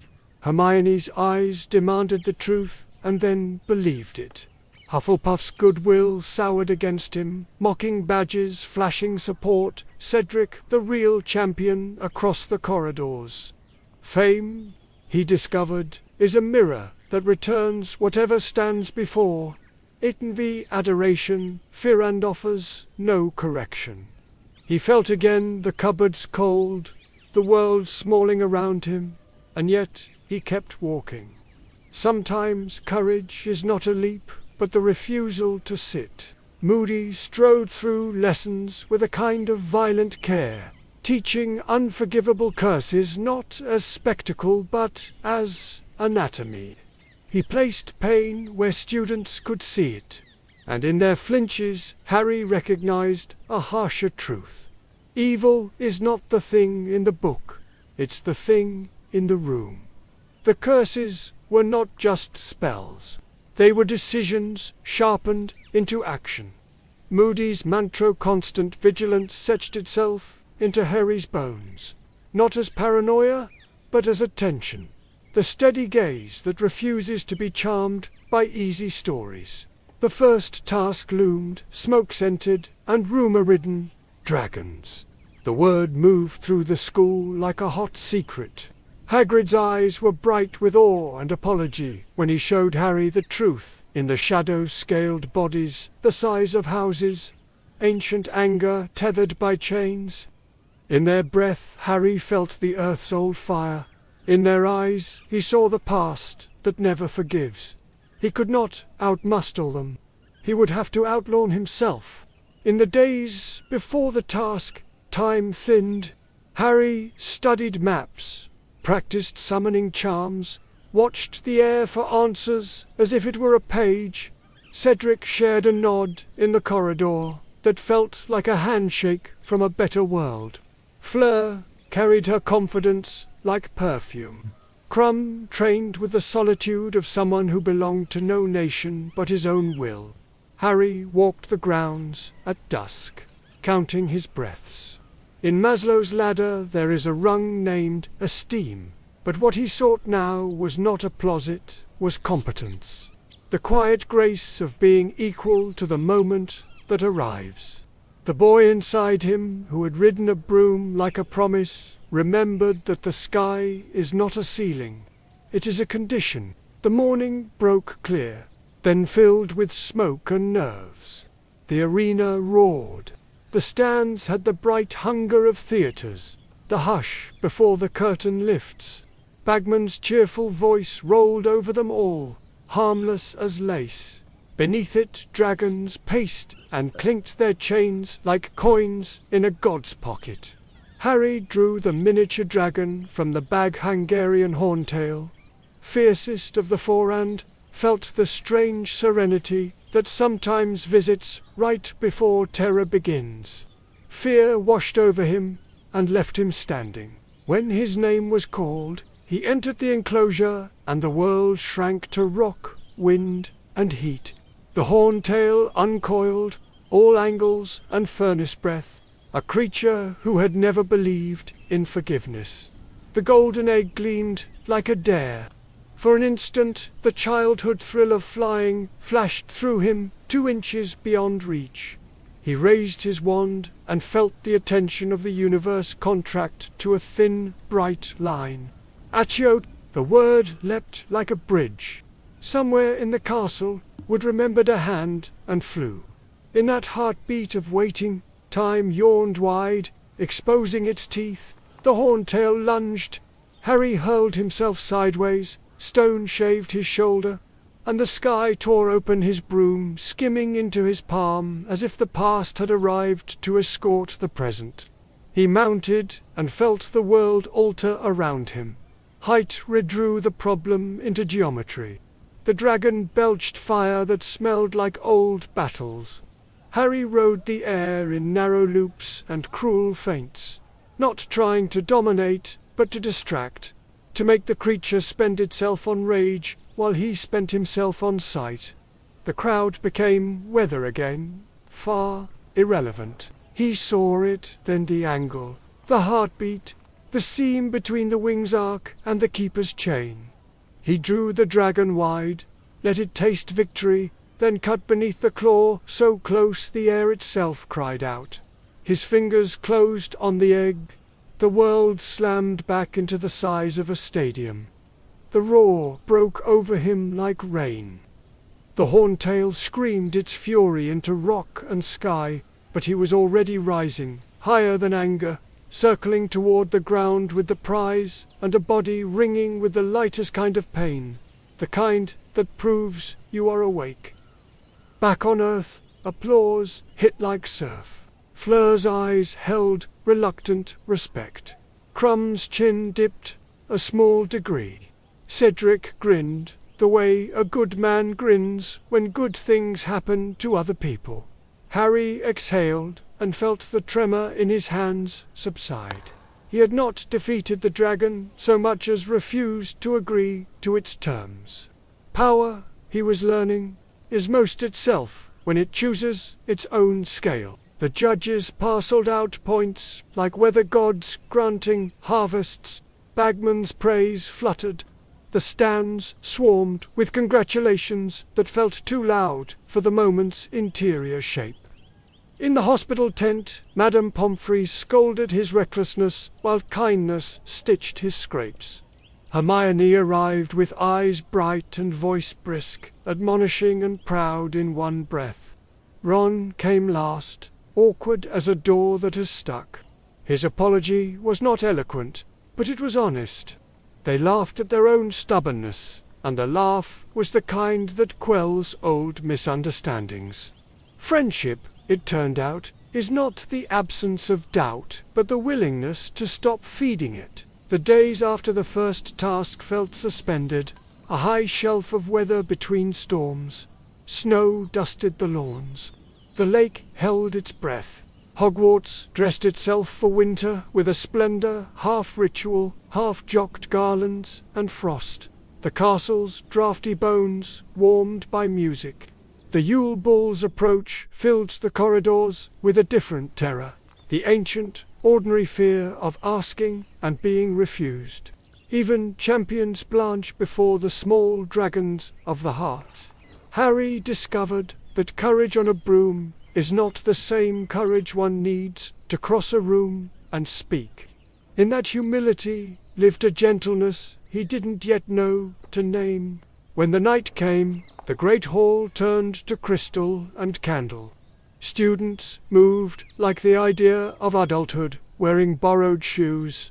Laughter rose, fell, rose again. Crumb danced with Hermione and left a space in the air where gossip crowded. Cedric and Cho moved with an ease that wished the world well. Harry's own steps were careful, his smile real and unsure. For an hour the war stepped back, and the future's teeth dulled, and the human desire to celebrate itself lit the rafters. Yet even in silk and snowlight, beneath the music, the scar stirred. The mark at the World Cup, the green hunger in the sky, the name dragged from the goblet. These were not scattered omens, but a sentence building its grammar. The second task waited in the lake with its cold demands. The third sharpened its hedges in secret. Somewhere far from the castle, a body was gathering a soul to itself again, and the wheel that had once turned gently now spun with intent. Harry, wrapped in the evening's ordinary beauty, felt that truth with the quiet certainty of weather changing. The fire that had won him an egg would soon ask for more than speed. It would ask for will, the kind that stands when law fails, that chooses mercy when spectacle demands blood, that walks forward when the path is only a breath wide. He stepped outside for air. Snow made a hush of the grounds. The lake held the moon like a promise it had not decided whether to keep. In the distance, Hagrid's hut glowed, small and human. He thought of dragons sleeping under canvas, and men wearing masks, as if costume could absolve the heart. He thought of the egg tucked away, its secret song locked behind shell and riddle, and understood the shape of the year. Tasks as ceremonies, dangers as teachers, glory as the most seductive lie. He closed his eyes and saw again the horntails, ancient, pitiless, and felt a steadier flame kindle in himself, not against the world, but for it. When he went back in, the music felt warmer. Laughter snagged and mended, conversations rose and fell, and for a little while the castle pretended it was simply a school. But under the stone, under the water, under the skin of things, something listened, counting down in a language older than numbers. The fire had been awakened. The boy was awake within it. And somewhere, very far or very near, the dark prepared its hand to play the next card, confident that children love games. Harry stood with his friends and felt the delicate weight of the egg in his mind, time humming in its shell. He did not know the words yet, but he understood the task all the same, to keep the heart unmasked in a year of masks, to carry light that is not for spectacle, to practice the kind of vigilance that remembers joy. The night turned on its hinge. The candles guttered. Snow kept falling. The world did not end. It waited, and in the waiting, the boy who had ridden fire and danced badly found that he could still smile, and that the smile, simple as breath, was itself a kind of vow. Winter held the castle in its patient hand. The days shortened, the lake hardened to glass, and the air carried the clean silence of something gathering strength. Within that stillness, the champions prepared for the next trial. The golden egg, which had been a symbol of triumph, now screamed when opened a cry so shrill it drove laughter out of the room. Harry had learned that victory often disguises the next problem. Every solved mystery births another in its echo. It was in the steam of the prefect's bathroom, under Cedric's offhand advice, that the riddle began to yield. Water, not air. Breath measured in minutes. A voice meant only for those who could hear beneath the surface. He slipped under the bath, the egg shriek softening into song, and heard the chorus of the merfolk describing what he must surrender to save. The task was no longer about competition, but compassion. To win, he must rescue. The deeper lesson of all heroes work power as service, not spectacle. On the morning of the second task, the lake looked like hammered steel. The crowd gathered on its banks, their voices forming a halo of breath around the frozen surface. Beneath that mirror waited cold, darkness, and something older than fear. When the signal flared, Harry dived. The chill bit like metal. Color fled from the world. He moved through forests of waving weed and drifting silt, time slowed by water's insistence that nothing hurry. His gillyweed gifty lungs drew the alien element. He became part fish, part prayer. He found them tethered among the Merfolk four bodies, suspended like dreams. Ron, Hermione, Cho, and a small girl he knew to be Fleur's sister. The riddle said one, but the heart said more. He cut the bonds of both his friend and the child, and waited too long to be strategic. When the gills began to fail, when the merfolk circled like judgment, he clutched them both and kicked toward light. They burst through the surface with a cry that belonged to birth. Gasps, shouts, hands dragging them ashore. Fleur wept, called him noble. Ron coughed laughter. The judges muttered, half proud, half confused. Dumbledore's smile contained knowledge older than the tournament itself. It was not about points. It was about the will that chooses care over victory. That lesson, small as a gesture, would one day save the world. Spring came. The castle bloomed. But the year's rhythm, once bright, began to darken again. Dreams came more often.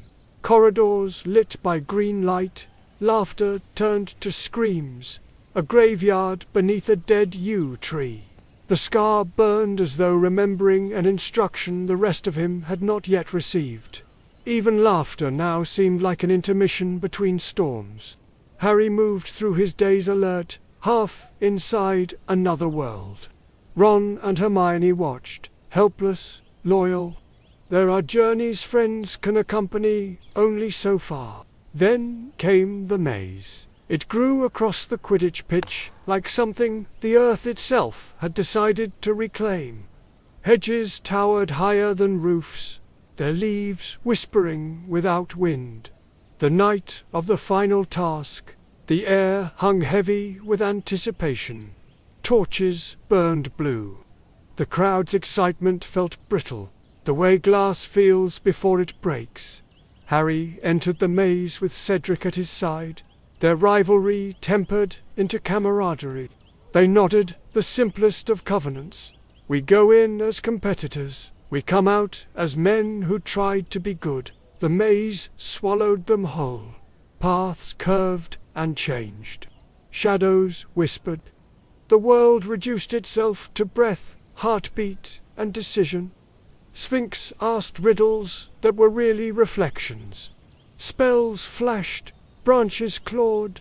It was less a contest than a journey through the mind's own hedgerows, the fears, the ambitions, the echoes of every eye must when at last Harry and Cedric found themselves before the cup. Its light pale and trembling, they were both too tired for argument. Together, Cedric said, and Harry nodded. That single word was enough to satisfy Karma's arithmetic. 2 hands on one prize, unity over pride. Then the world twisted. They landed in silence. The air smelled of rot and wet stone. The graveyard rose around them like the bones of the forgotten. The cup lay discarded, its light extinguished. Cedric looked at him, confused, but before the question could take shape, the voice came cold, commanding, intimate. Killed the spare. A flash, the color green, but no mercy in it. Cedric fell as if the earth had been waiting. The echo of the curse rolled outward, until even the trees seemed to recoil. Harry's body refused to believe what his eyes declared. Death, when it finally arrives, always seems at first a mistake. But karma wastes nothing. The moment had been years in the making. The debt from that night in Godric's Hollow now coming due. Hands seized him. Rope bit into his skin. The tomb's stone chilled his spine. He saw the cauldron, the bone, the blood, the coil of serpent. The ritual unfolded with the calm precision of a storm returning to its coordinates. Flesh knitted from smoke, eyes opened, and the impossible became present. Voldemort stood again in the world, as elegant as poison, as inevitable as consequence. Around them, Death Eaters appeared from air, faces hidden, hearts eager for permission. They bowed, murmuring, apologizing for their years of cowardice. Harry watched, numb, understanding that evil rarely dies, It only hibernates until fear remembers its name. The duel was not of equals, but of laws. When their wands met, the air itself shrieked, a thread of light joining life to death. From that thread emerged Shaith's ghostly echoes of those Voldemort had slain. Among them, his parents, transparent and tender. Their voices were not words, but forgiveness. "Hold on," his mother's echo said. "Your courage will by the moment you need." And when the link broke, when the phantoms closed around the murderer, Harry ran.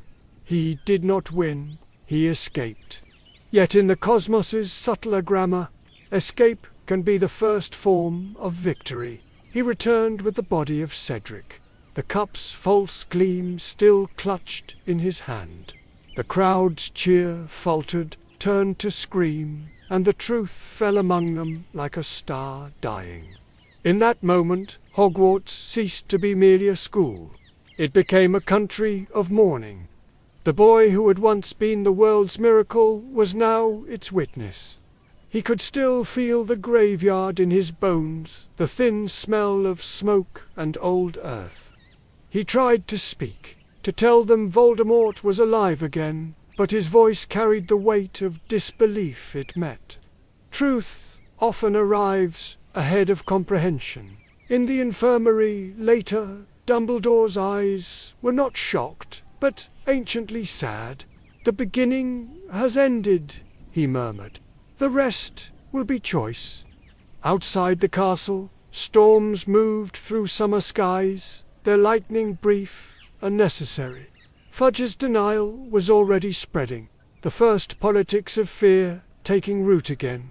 But within Dumbledore's office, amid instruments whispering of weather and fate, Harry sat, wrapped in a blanket that smelled faintly of ashes and mint tea, and listened. The headmaster spoke not of war, but of compassion. How, even now, when darkness rallies, the smallest act of kindness can reroute the current.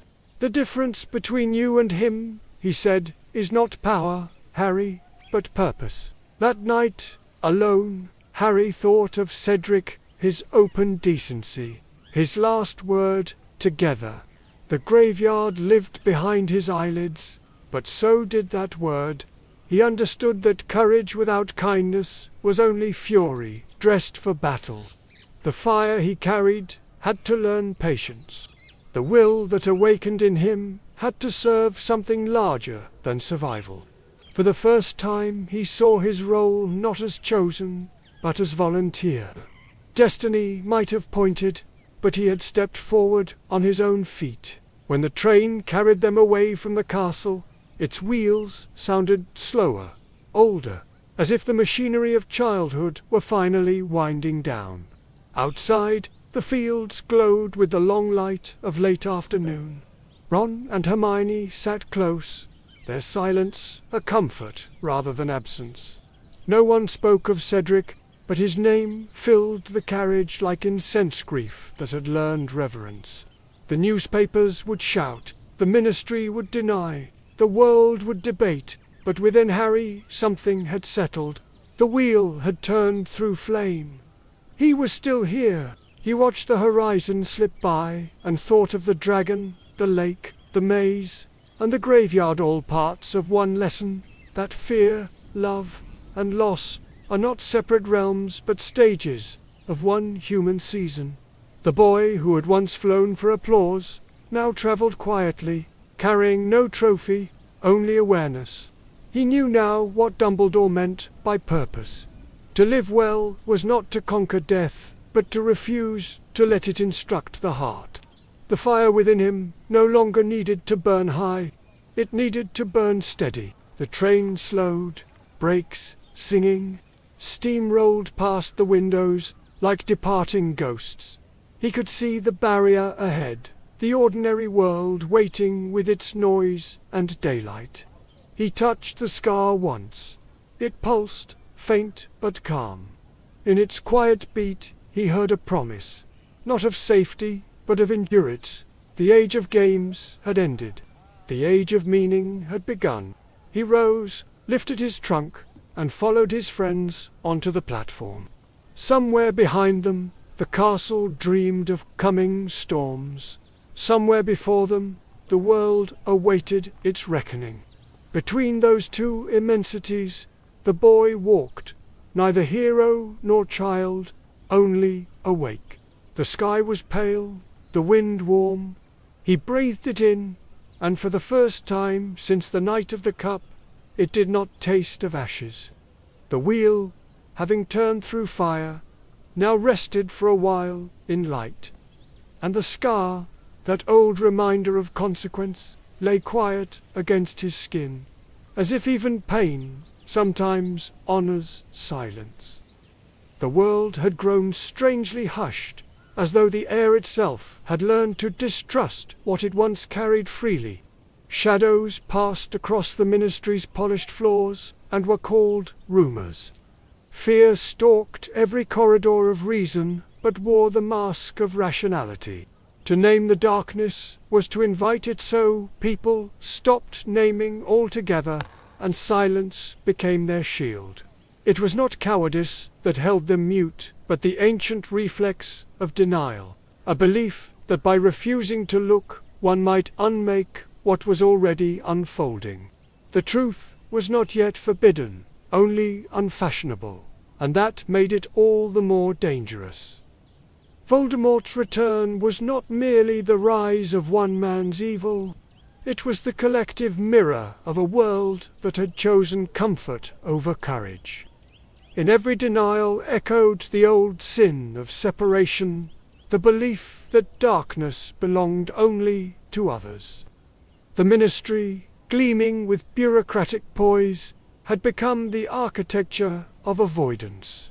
Its decrees were hymns of control, its papers written in the language of fear. Even the newspapers, once loud with inquiry, became organs of distortion, singing lullabies to the blind. The people wanted to sleep. The people wanted to believe that sleep was safety, yet beneath that hush, a quieter fire stirred. It was not loud enough to rattle walls, but it refused to die. Love, finding itself exiled from the great institutions, began to organize itself in secret. This was the birth of the Order of the Phoenix, the conscience of the world made flesh again. They did not gather out of hope for victory, but out of fidelity to truth. In dim kitchens and forgotten rooms, they spoke the old language of trust. Maps were spread, candles burned low, and in every whispered plan was the pulse of something sacred, the refusal to surrender one's soul to fear. Dumbledore presided over this fragile constellation like a sun that refused to boast of its own light. He knew that resistance was not only political, it was spiritual. Against the ministry's repression stood the humility of faith, not in prophecy or destiny, but in each other. The Order did not exist to win. It existed to remind the world that love was still capable of structure, that conscience could take form and name. At Hogwarts, the struggle took on another face. There, under the poisoned sweetness of Dolores Umbridge tyranny, wore pink and smiled. Her rules multiplied like ivy. Her decrees filled the walls until they became another form of prison. She was not evil in the grand sense. Hers was the smaller, more common cruelty, the blindness of those who mistake order for morality. She believed she was protecting the children from falsehood, when in truth she was teaching them to worship submission. But even in repression, the heart seeks ways to grow. The secret gatherings of Dumbledore's army began not as rebellion, but as remembering. In the hidden rooms of the castle, beneath the gaze of portraits who had seen centuries pass, friendship discovered its higher calling. What began as lessons in defense became lessons in being eached, spell a vow of trust, each meeting a step toward shared purpose. In their laughter and resolve, the old alchemy of humanity reawakened, the transformation of fear into courage, isolation into fellowship. This was the true hierarchy of the heart, the movement from survival to meaning, from belonging to transcendence. Maslow's pyramid found its summit in a group of children learning to defend one another, not out of pride, but devotion. Self-transcendence revealed itself not as escape from the world, but deeper immersion in it. They were becoming what every soul secretly desires to be, instruments through which love can act. Meanwhile, the greater world tightened its grip. The ministry's lies grew louder, their insistence on order more desperate. The newspapers called Dumbledore a fool, Harry a liar. Denial had become an institution unto itself, defended by the logic of fear. Better a lie that soothes than a truth that burns. And so the lie spread, sanctioned and sold, until even the light seemed suspect. But truth has its own gravity, and even denial cannot silence it forever. It gathered in dreams, in whispers, in the restless eyes of those who still remembered what justice felt like. The castle itself, ancient and wise, seemed to hum with it, the stones shivering with memories of courage long past. Hogwarts was no longer just a school.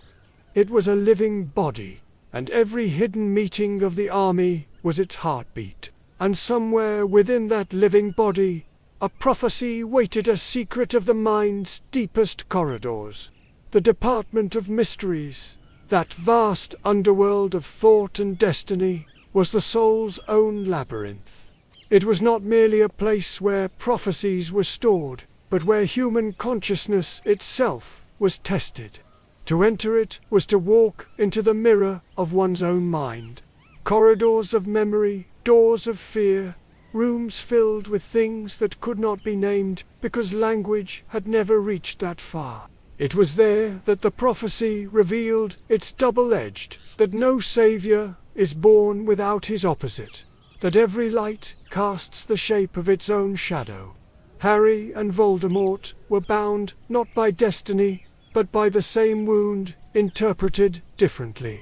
One turned pain into power, the other into empathy. The difference was not in what they suffered, but in what they chose to love afterward. Then came the night of loss, swift and final as the snap of a wand. Sirius fell through the veil, not vanquished but transfigured. The boy's cry echoed through the chamber, raw and infinite, the sound of faith breaking open into revelation. For in that instant, Harry learned what no spell could teach, that love torn from form does not end. It becomes principle, freed from the fragile vessel of flesh. Sirius's death was not cruelty. It was initiation. The world had taken one more thing from him, and in return had given him the furnace of compassion. Grief, when denied, becomes a prison, but when allowed to breathe, it becomes a sacred fire. Harry's grief began as rage, sharp and wild, but in time it settled into something luminous, a vow. He would not allow the pain to close him. The ministry could lie, the papers could mock, the dark could rise, but he would keep the channel open, and in that openness lay the seed of everything that would follow. Because the heart, once burned clean, becomes indestructible. Love, stripped of hope and reward, learns to exist for its own sake. The phoenix burns and rises, not because it wishes to, but because that is the law of what is pure. It cannot end, only change form. By the year's end, the order had been wounded, but not broken. The world's denial was cracking, its polished lies showing hairline fractures where truth began to glimmer through. The students returned from their battles not victorious, but awakened. The war was still distant, yet already inevitable. But something greater than fear had begun to take root. In the quiet of the hospital wing, under the soft hum of night, Harry looked at his reflection and saw not triumph, but indifferent. The scar on his forehead burned less now because the danger had passed, but because he had begun to understand it. Pain was not an enemy, it was a teacher. It was showing him how to keep his heart open in a world that punished openness. The Phoenix Dumbledore's eternal symbol sang somewhere unseen. Its cry was not sorrowful, but fierce and tender, the sound of life insisting upon itself. And in that cry, Harry felt the whole shape of what it meant to be human, to lose and yet to love again. He understood, finally, that belief is not a shield against denial, but its opposite, the willingness to see clearly and still care. He would carry his grief not as burden, but as beacon. He would fight not because he must, but because love had chosen him to continue. And so the fire spread quietly through the darkened world, invisible to those who had forgotten how to look. The Order, the army, the nameless acts of courage, all were sparks from the same ancient flame. The Phoenix did not demand victory. It demanded only faith in renewal. And somewhere beyond the reach of prophecy, the heart of the world began, at last, to remember itself. The year began with the scent of decay, not yet of bodies, but of the world's quiet unraveling. The war, though still whispered and distant, had begun to eat at the edges of life. Shadows moved more swiftly now. Laughter seemed cautious, borrowed rather than owned. In every corner of society, the fabric was fraying under the strain of fear. Even the light of morning appeared thinner, as if uncertain of its welcome. What had once been the ordinary rhythm of days' letters, classes, meals, the small assurances of order, now trembled beneath the weight of what everyone refused to say aloud, that the center was breaking, and no law could hold it. Amid this slow undoing, Dumbledore began to draw Harry aside. It was not mentorship in the ordinary sense, but initiation. The boy, who had so long been the vessel of prophecy, now became the student of memory. Dumbledore, aged and luminous, carried the gravity of one who knew that knowledge is not salvation but responsibility. Together they descended into the Pensivia silver sea of recollection, where the past was not dead but endlessly breathing. Each memory they entered was a layer of the soul unpeeled, a descent through the strata of human motive. There they watched the young Tom Riddle, sharp-eyed and alone, charm and manipulate the world like a mirror he despised. It was not evil they saw, but hungry unhealed wound, made cunning by intellect.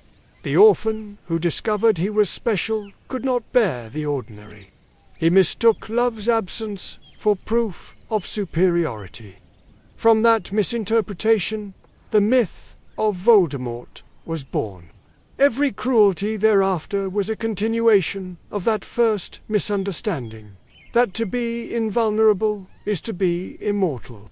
Dumbledore guided Harry through this revelation gently, though his eyes betrayed the sorrow of one who knew how near genius and damnation can stand. Each visit to the past was an act of excavation. The Horcruxes, those shards of divided soul, were not merely magical artifacts, but archetypes of denial itself. They were the physical embodiment of the ego's refusal to die. In tearing himself apart to escape mortality, Voldemort had become the perfect image of humanity's oldest delusion. The belief that one can possess existence without surrendering to its flow. The hunt for these objects was not simply a quest for victory. It was a pilgrimage through the anatomy of corruption. Each Horcrux destroyed would be a wound healed in the fabric of consciousness itself. But to seek such knowledge required balance, for every truth unveiled demanded an equal measure of compassion to bear it. Dumbledore knew this, and in his frailty there was a kind of grace. His hand, blackened by the cursed ring, trembled when he lifted his wand. It was a visible reminder that wisdom always costs the body something. He was not untouchable, not omnipotent, he was mortal, and that mortality had become his truest strength. Snape moved through this same year like a shadow in the Hall of Mirrors, half villain, half penitent. The world saw only the mask he wore, the sneer of disdain that kept his secrets safe.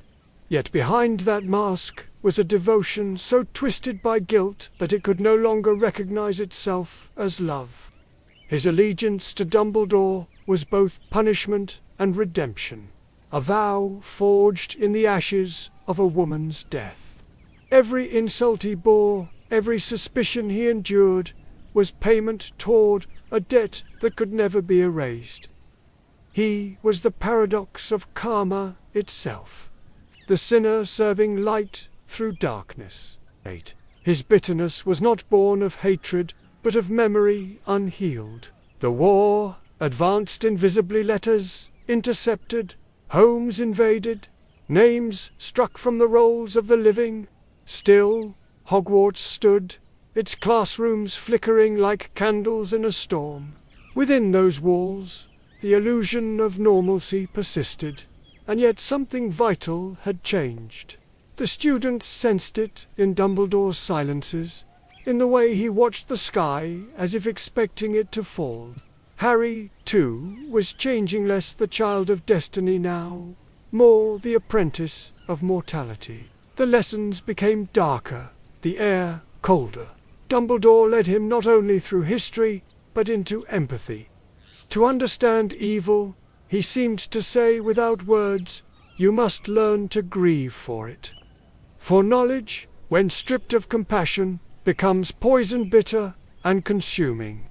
It was this truth that awaited them in the cave. The journey to the Horcrux was not measured in miles, but in surrender. The sea roared against the cliffs like an ancient verdict. The cave, carved by time and secrecy, pulsed with the rhythm of something alive and watchful.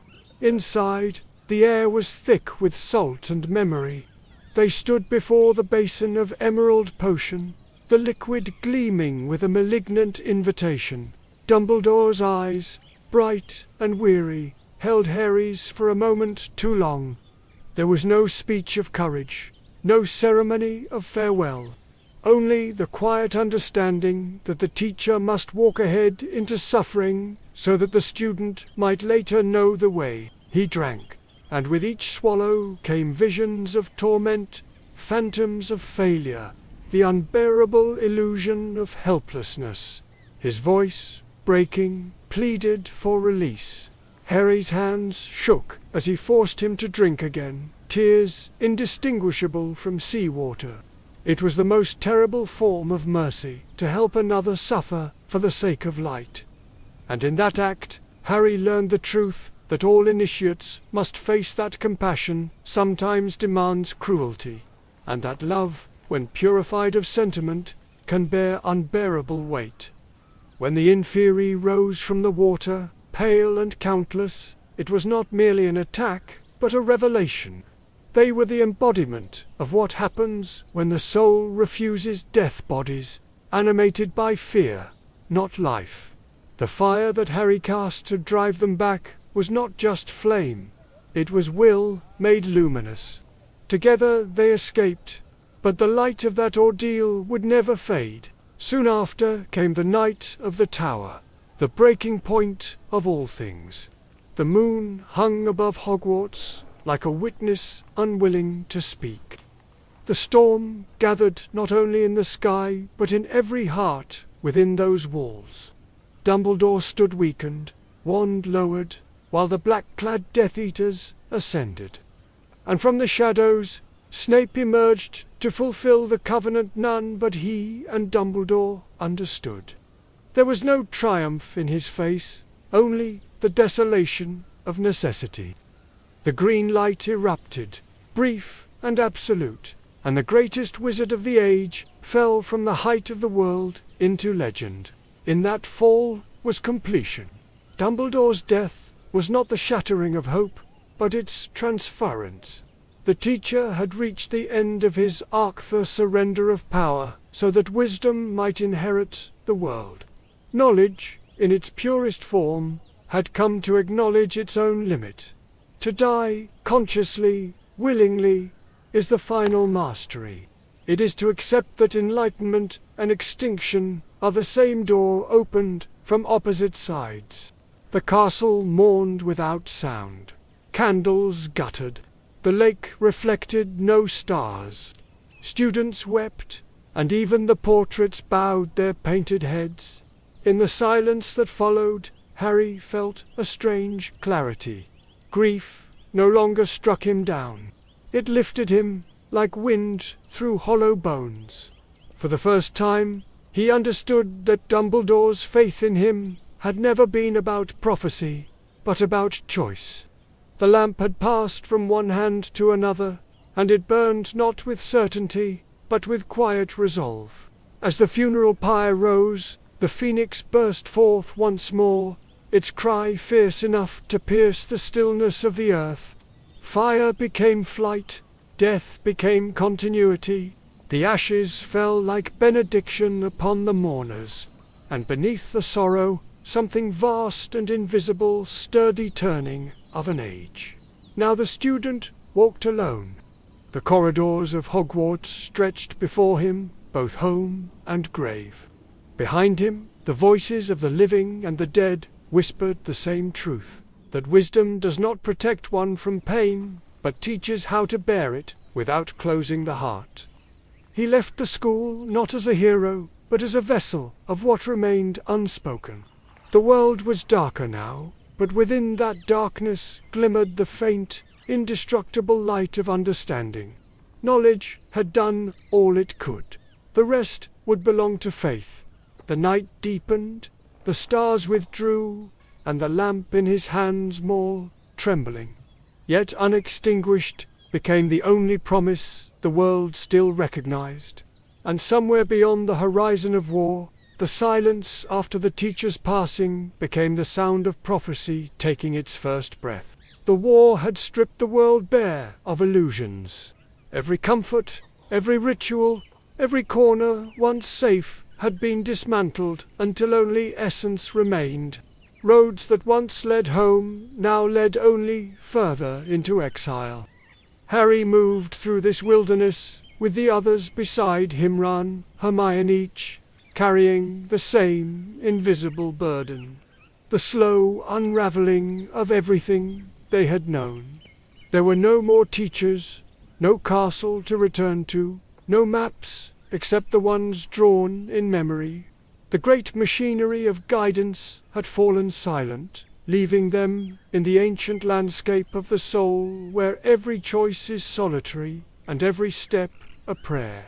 The Horcrux hunt was no longer a mission, but a pilgrimage. Each artifact they destroyed burned a hole through the world's darkness, but also through their own. The Horcruxes were not simply pieces of Voldemort. They were reflections of what any human might become when love is replaced by will. Each one held the echo of an old refusal. The refusal to die, to yield, to belong to anything greater than the self. Destroying them was less victory than penance, a reckoning with the arrogance of immortality. The act required not strength of magic, but purity of motive. For the weapon against such evil could never be hatred, it had to be understanding. Their journey through forests and frozen fields became a long meditation on hunger blurred their days into one another. The radio whispered names of the dead like beads on an unending rosary. Hope shrank into small gestures, bread shared, warmth offered, silence endured together. It was here that friendship ceased to be comfort and became something more absolute, devotion without reason. The trio had crossed into the domain where love is stripped of sentiment, where loyalty exists not because of promise, but because of presence. Then the Hallows entered the story like a riddle whispered by fate itself. 3 relics, 3 temptations. The wand of power, the stone of resurrection, the cloak of invisibility. The legend called them gifts of death. But in truth, they were mirrors of the soul's choices. The wand offered mastery, the stone offered attachment, the cloak offered acceptance. Each brother in the tale embodied one path: domination, despair, surrender. To hear the story was to hear the blueprint of all karma, the endless turning between control and release. Harry felt their pull, each in its own way. The wand called to the part of him that wished to end the war through strength. The stone whispered to the part that still longed for the dead. The cloak reminded him of his father's quiet wisdom, that true power is not in conquering death, but in walking beside it unseen. In time, he would come to understand that the Hallows were not treasures to be possessed, but truths to be lived. The wand would teach that power gained without humility destroys. The stone would teach that love clung to becomes grief, and the cloak would teach that acceptance is the only lasting protection. The days grew darker. Friends fell, sanctuaries burned, the very air thickened with despair. Yet within the ruin, something immutable was ripening a readiness, as if the soul of the world itself had reached the point of no return. The final Horcruxes fell like stars, extinguishing one by one, until only the last shadow remained. It was then, in the forest that had once cradled his childhood nightmares, that Harry understood what all the years had been preparing him for. He walked alone beneath the trees, wand lowered, body quiet, as if already halfway between life and what comes after. Around him, the forest breathed like a vast, indifferent witness. The resurrection stone turned in his fingers, heavy not with power, but with peace. When he called for those he had lost, his parents, Sirius, Remus, they came not as ghosts, but as memory made luminous, presences woven of his own love. They did not promise safety, they offered accompaniment. "Until the end," said his mother's voice, and in that phrase was the secret of all existence, that love is not the denial of death, but its fulfillment. Each step deeper into the forest was a relinquishing. He thought of Dumbledore, of Snape, of every soul who had chosen sacrifice over survival. Their lives had not been about defeating death, but about embracing the cycle so completely that even loss became luminous. The closer he came to the clearing, the more the fear dissolved. The world had narrowed to a single truth, that courage is the willingness to let the story end. Voldemort waited among his followers like an idol surrounded by shadows. The night was absolute, the silence unbroken. Harry stepped forward without defense, without plea, without resistance. When the curse struck him, it was not an ending, but a return. Time folded. The world went white. In that whiteness, he met Dumbledore again, not as mentor, but as the serene presence of understanding itself. They spoke not with words, but through the quiet certainty of recognition. The station, bright and endless, was neither heaven nor dream. It was consciousness unbound. "Do not pity the dead," Dumbledore said. "Pity the living, and above all those who live without love." The phrase echoed like a mantra across eternity. Death was no punishment. It was release from illusion. To accept it was to awaken. When he chose to return, it was not heroism but compassion that called him back. The war was still raging, the world still bleeding, and somewhere within that suffering, his small flame of mercy was needed. He rose again into the mortal world, not as conqueror, but as witness. The magic that returned him was not victory, it was the simple law that love, once given fully, can never truly leave. The final confrontation was almost anticlimax. In the great hall, as spells collided and the air quivered with the residue of fear, Voldemort stood before the mirror of his own undoing. The Elder Wand, masterless yet obedient to its true allegiance, refused to kill its rightful owner. The curse rebounded, and in that moment the great architect of immortality died, not by another's hand, but by his own will, severed from empathy. It was the ultimate symmetry. The man who divided his soul could not comprehend that unity is the only true defense. Silence followed, not the silence of dread, but of release. The crowd stood motionless, as though listening to the sound of the world exhaling. The first light of dawn crept through the shattered windows. It did not announce victory, only continuation. The war was over because the need for war had been exhausted. Harry stood among the fallen, wand lowered, heart emptied. There was no triumph, only stillness, the strange peace that comes when every purpose has fulfilled itself. Around him, the survivors began to weep, to hold one another, to begin the slow labor of the living. The castle, wounded but unbroken, seemed to breathe again. Somewhere deep within its stones, the echo of the phoenix's cry lingered faint, eternal, the sound of rebirth. He walked away from the hall and out into the morning, where the dew on the grass shone like 1,000 tiny resurrections. The scar on his forehead throbbed once, then fell quiet. He understood then that its silence was not absence, but completion. The mark that had once bound him to death now bound him to life. For resurrection was never about the return of the body. It was the recognition that love and death are the same current flowing in opposite directions.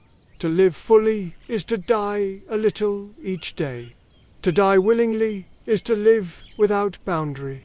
The sky brightened. The ruins glowed. The great story that had begun with fear was ending in clarity. And within that clarity, the world began to remember how to be ordinary again. Morning lay gentle upon the earth, unburdened at last of prophecy. The war had retreated into memory, where pain softens and meaning begins to take its slow root. The years had reshaped the faces of those who had survived, and yet, in the quiet contours of their lives, something eternal remained. The boy who had once walked to his death now walked to the station. Not as a symbol, not as a savior, but as a father holding his son's hand. The air smelled of smoke and iron, and new beginnings, the scent of ordinary life, reasserting itself after history's long storm. There was no ceremony to this peace. No spell had created it. It had come instead through the weary persistence of small kinesis letters written, wounds tended, laughter rediscovered where silence had once reigned. The ministry had been rebuilt. The papers filled again with argument and routine. People spoke of taxes, of Quidditch scores, of work and weather. And in that mundane chatter was the truest sign that the age of miracles had passed into the sacred age of the ordinary. Harry had come to understand that this was the final initiation, that to return to life without needing to conquer it is the highest mastery. The scar upon his forehead no longer burned. It had become simply part of him, like a wrinkle, like a story folded into flesh. Once it had marked him as a wound. Now it marked him as someone who had healed. The lightning had quieted into lino horizon, drawn between what was and what continues. Parenthood had arrived not as a triumph, but as a continuation of that same long vow, to protect without possession, to guide without control. As he watched his children board the train, he felt the pulse of the same invisible current that had carried him through his own youth. the rhythm of departure and return, fear and faith, loss and love renewed. It was humbler now, but no less holy. Every goodbye contained an unspoken promise. You will find your own forest, your own reckoning, your own return. And beside him stood those who had shared the long night. Ron, older but still irrepressibly alive, his laughter carrying the trace of the boy who once defied the world. Hermione, steady as the axis of reason and grace, her eyes lit by the calm of one who has seen the cost of wisdom and still chosen to believe. Around them moved the quiet hum of a generation that had rebuilt itself from ashes, not through victory, but through the unshowy courage of continuing.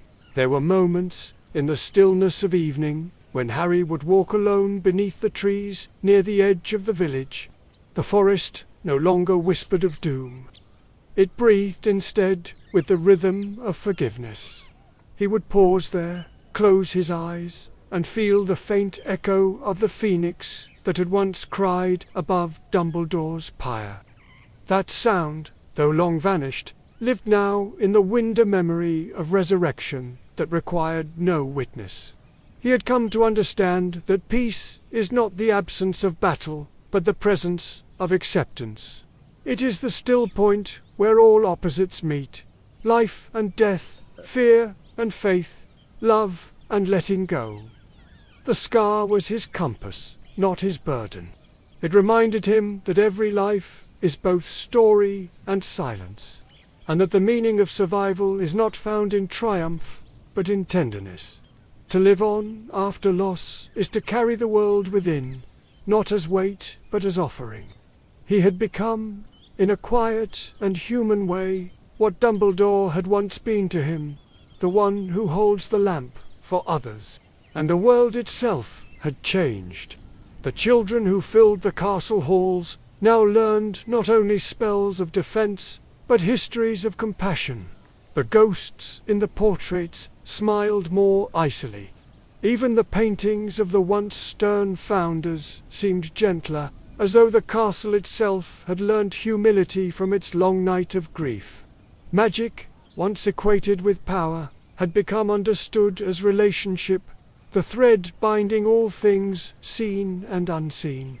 On certain nights, when the sky burned clear and the stars returned to their rightful brilliance, Harry would think of those who had gone before him, not with ache, but with recognition. Sirius, Dumbledore, Snape, Lupin, his parents, all of them, had become part of the same vast continuity that he now felt moving through his children's laughter, through the wind that swept the station, through the soft hum of life that refused to end. Death had not taken them. It had translated them. For this was the truth he had come to embody, that love is the only true magic, and memory its chosen vessel. Every spell, every sacrifice, every act of courage had been another way of remembering what humanity truly is, a bridge between mortality and eternity. The wand was gone, the prophecy fulfilled, but the current continued. Life flowed on, undivided. The train departed, the whistle fading into the sky. For a moment, as the steam drifted upward, it seemed to take the shape of wings. Then it dissolved into light. Harry stood still, the sun glinting off his glasses, the sound of the rails echoing like a heartbeat diminishing into peace. The future was not promised, but it was possible. That was enough. He turned toward home. The wind lifted the leaves around him, and in their movement there was a quiet music, the same rhythm that had carried him from the cupboard beneath the stairs to the forest beyond. Fear, from the edge of death to the heart of life. The circle had closed, and within that closure was freedom. He knew now that there are no endings, only continuations written in gentler ink. The scar was no longer a reminder of pain, but of passage. It marked not what had hurt, but what had healed. And in that still point where memory met the present, where love outlasted its forms, the boy who had lived became simply a man who continued. The myth dissolved into the mortal, and the mortal into the infinite. The world, once again, inhaled. And in that breath, quiet and complete, the story began to live forever.